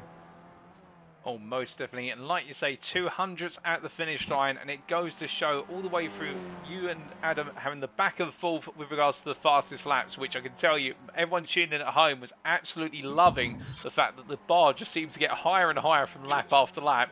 And then going into that final lap, how close it was. It just goes to show how much the championship means to you both and how it's going to go down to the finest of margins. And speaking of the finest of margins, it's Watkins Glen next week, and I think that's going to be a bit of Skippy's meets NASCAR. Yeah, that's going to be an interesting one. I highly doubt that there's going to be a top pack that just break away from, or say like the first two drivers that break away. I think that's going to be a good 4, 5, 6 cars in a pack. Because I believe it's without the chicane as well, without the bus stop. So it's going to be a very drafty track. It's a good track. I think that's going to be an interesting one next week. So looking forward to it. Well, we're glad to hear it, and glad to hear the enthusiasm behind you as you go into what will be the penultimate pair of rounds of the season. But just before we do let you go, Nathan, is there anybody you'd like to give a shout out or a thank you to live on the broadcast this evening? Shout out to Jeff as always for running the league and everyone else that's behind it. All do a great job. Obviously yourself, Paul, for putting on a great broadcast. It's great to watch back and see my silly mistakes again. And then Adam as well today, because it was blooming good racing. It was great fun. I enjoyed trading the fastest laps, and it's a shame we didn't get too much of a battle in that first race, but definitely enjoyed the one in the second. Well, Nathan, it's been an absolute pleasure to have you join me in the interview room. Congratulations once again on your double podium and the pole position in qualifying, and we look forward to seeing how you get on in a week's time at Watkins Glen. Cheers, Paul. Have a great evening. So hearing there from Nathan Wade, the championship leader, and his championship lead continues to stand, albeit a gradually reduced margin now, standing at what is 156 points, albeit without drop scores accounted for. But the key point is enjoying the racing all the way through. A little bit surprised that there wasn't an additional lap in the feature race, and that did catch him, and I do believe it also caught Adam Miles out by surprise as well, but still he adapted to it and got ever close come the final lap. And we'll very shortly be hearing from Adam Miles his perspective of those mistakes and those grazes with the wall in the final lap and what they could have meant and what they actually meant. But for the number 24 Nathan Wade, 2 solid drives and continue to keep that championship momentum alive, and he just needs to find a way to crack into the armour that is Adam Miles' charge for the championship. And with Watkins Glen next week and the expectation it's going to be the Quinton NASCAR pack racing in these skippies, well, you never know what could happen, and could we see Nathan Wade clinch it there? Well, time will tell. But as we now come to our final interview of today, it's none other than double winner from today, Adam Miles. And as we get ready for him to join us, in the interview room. It's going to be interesting to hear his perspective on what was that exchange of lap times back and forth. Of course, Nathan enjoying it massively, and well, what did Adam have to say about it? Plus, also the battling beforehand and the qualifying session that went down to fine margins. Well, as he gets ready to join me now, we've got all that coming up and more. In fact, he is set to join us, so here he comes. And as he joins me now, good evening to you, Adam. And well, what can I say other than today was all about fine margins, and you just managed to stay ahead of them in all circumstances, minus qualifying. Yeah, that was probably the most fun pair of rounds I think this season. Qualifying, sprint race, feature race, they were action packed, and yeah, it really was tenths here, tenths there. There was no dominant victories, no romping away at the front. That was super close all the way through. Oh, goodness me. And starting off with qualifying, of course, we saw for quite some time you leading in qualifying with a lap that went into the 41.9s. And, well, we thought it might have been wrapped up and done. And then Nathan Wade came out of nowhere with a lap right towards the end. Just take us through qualifying from your perspective. Yeah, so 15-minute session. I mean, the first half you can kind of just write it off. The tyres are too cold to do anything, so I didn't mind leading some laps. I didn't mind when Nathan was leading. It was just, it's the last 3 or 4 laps where you're really going to be able to get a lap that contends for pole. So, yeah, I had a fairly good lap. I think I maybe started a little bit too close to Nathan, and I think that's when I got the 41.94. And with the way the session was, there was about 3 minutes 30 left, I think, when we crossed the line, which wasn't quite enough for 2 laps. So I knew that it was my turn, basically. There's an etiquette, I think, to qualifying. If someone else leads you round for a lap and gets you a 41.9, then it's only fair to let Nathan have a turn behind. So I actually improved on my last lap. I think I went from a 41.9 something to another 41.9 something.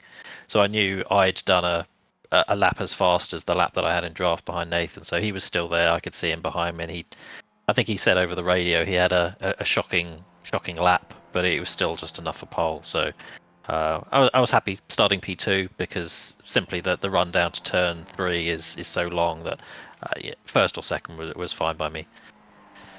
Well, indeed, and coming on to the first race of the day, and like you say, the run down towards turn 3 on the opening lap, and we saw quite the back and forth exchange between yourself and Nathan all the way through, but it looked as though both of you were working to a common purpose, which was let's make sure the rest of the field's not in this battle.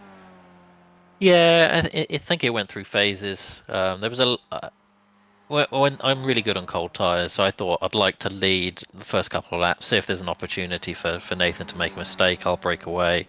Didn't happen. Then I think Enzo and maybe it was Enzo and Rody had dropped back just out of slipstream, so there was again a phase in the middle where I thought, you know, there's just nothing to be gained by fighting Nathan here, so let him lead. I think he let me probably lead a few laps as well, and then it was really just the last 2 or 3 laps probably where we were doing the fighting, although the end of that race is a little bit of a blur, so I could be wrong about that. Oh, indeed. Your memory serves you well, and the fighting right at the end between the two of you, and really just trying to stay one step ahead of one another. And we'll come on to the particulars around fighting in the feature, but I have to ask, going into the feature race, starting P10, was there a particular approach you had with regards to how you were to cut your way through the field? Because we've typically seen you almost not bulldoze your way through, but want to get through as soon as possible. But today it was almost as if you're playing it a different way.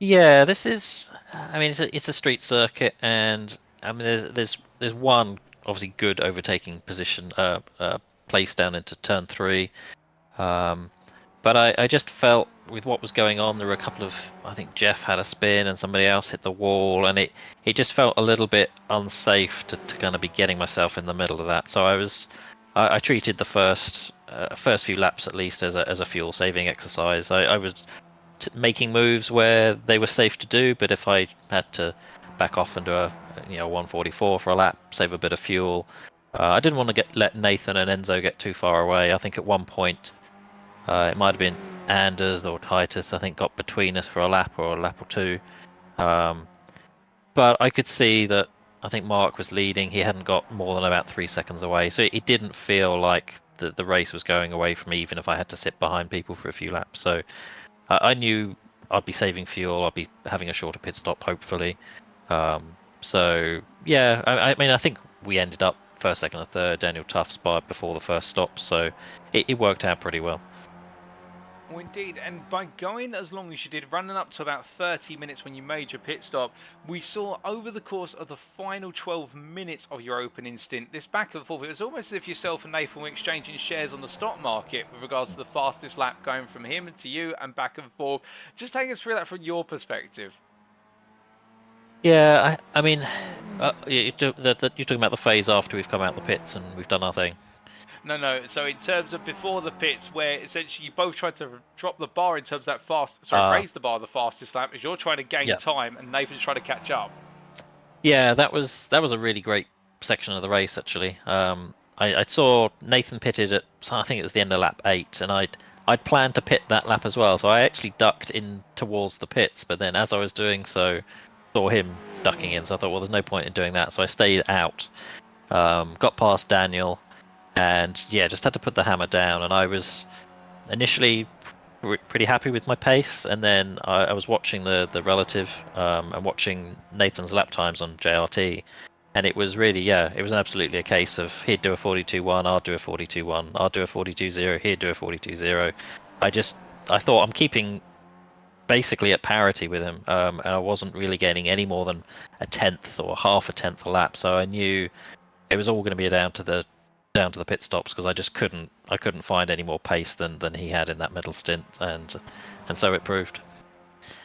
Well, indeed, and as you emerged from the pit lane, the two of you came together literally like clockwork, and the race was on.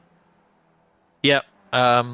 So as I say, didn't know what to expect when I came out. I sort of had a glance at the relative as I crossed the cones on the pit exit line, and I saw it was 1.5. And so I thought, well, he's going to be carrying so much more speed through turn 1 and 2. This is going to be close.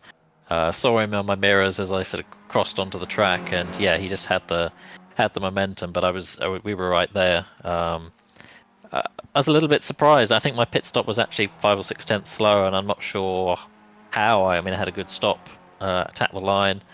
But yeah, I mean, the race was on at that point. I have had it in my mind that maybe Nathan had underfueled, just because I think he was. I looked at JRT; he was 6 tenths quicker in the pits. I thought I'd saved fuel, so I didn't quite know whether he had fuel to get to the end. So I actually let him have maybe 5 or 6 laps in that last stint. I thought if he's short of fuel, I'm not going to give him my slipstream, so I'll let him lead. But then I just thought, I need to go for it. If he's saving fuel, he's probably saved enough. If he's not got enough, I should just go now. So put the hammer down. And then, we started going a little bit back and forth.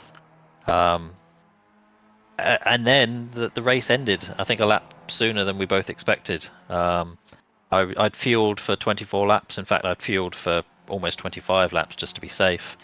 And I think it was about half a lap or a lap after I overtook Nathan, suddenly the white flag came out, and I had a gap on that last lap going down towards turn 3 that I really didn't expect to have, and I suspect Nathan was not expecting to need to be close to me either, and so the unexpected gap into turn 3, but almost threw it all away on the last lap anyway. Oh, indeed. And just on that, we saw a couple of moments we ended up brushing with the wall at what was the exit of turn 6, I do believe, and even more so the exits of turns 12 and 13. I get the feeling that may have made your skin crawl a little bit.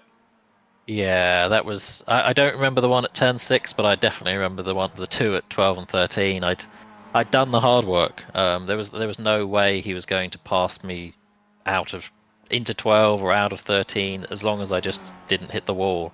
And so I probably had that on my mind. I need to just have a good exit. Didn't hit the curb. I don't even know if they were 0 X's, but they were enough just to scrub 2 or 3 miles an hour on the first hit, 2 or 3 miles an hour on the second hit. And then suddenly I had to find myself defending the inside into the final kink, which, it was. I mean, it was ridiculous. I shouldn't have been putting myself in that situation, but fortunately made him go around the outside, and another 10 or 15 meters, and he might have been passed. But not the way I wanted the race to conclude, but got the result that I wanted.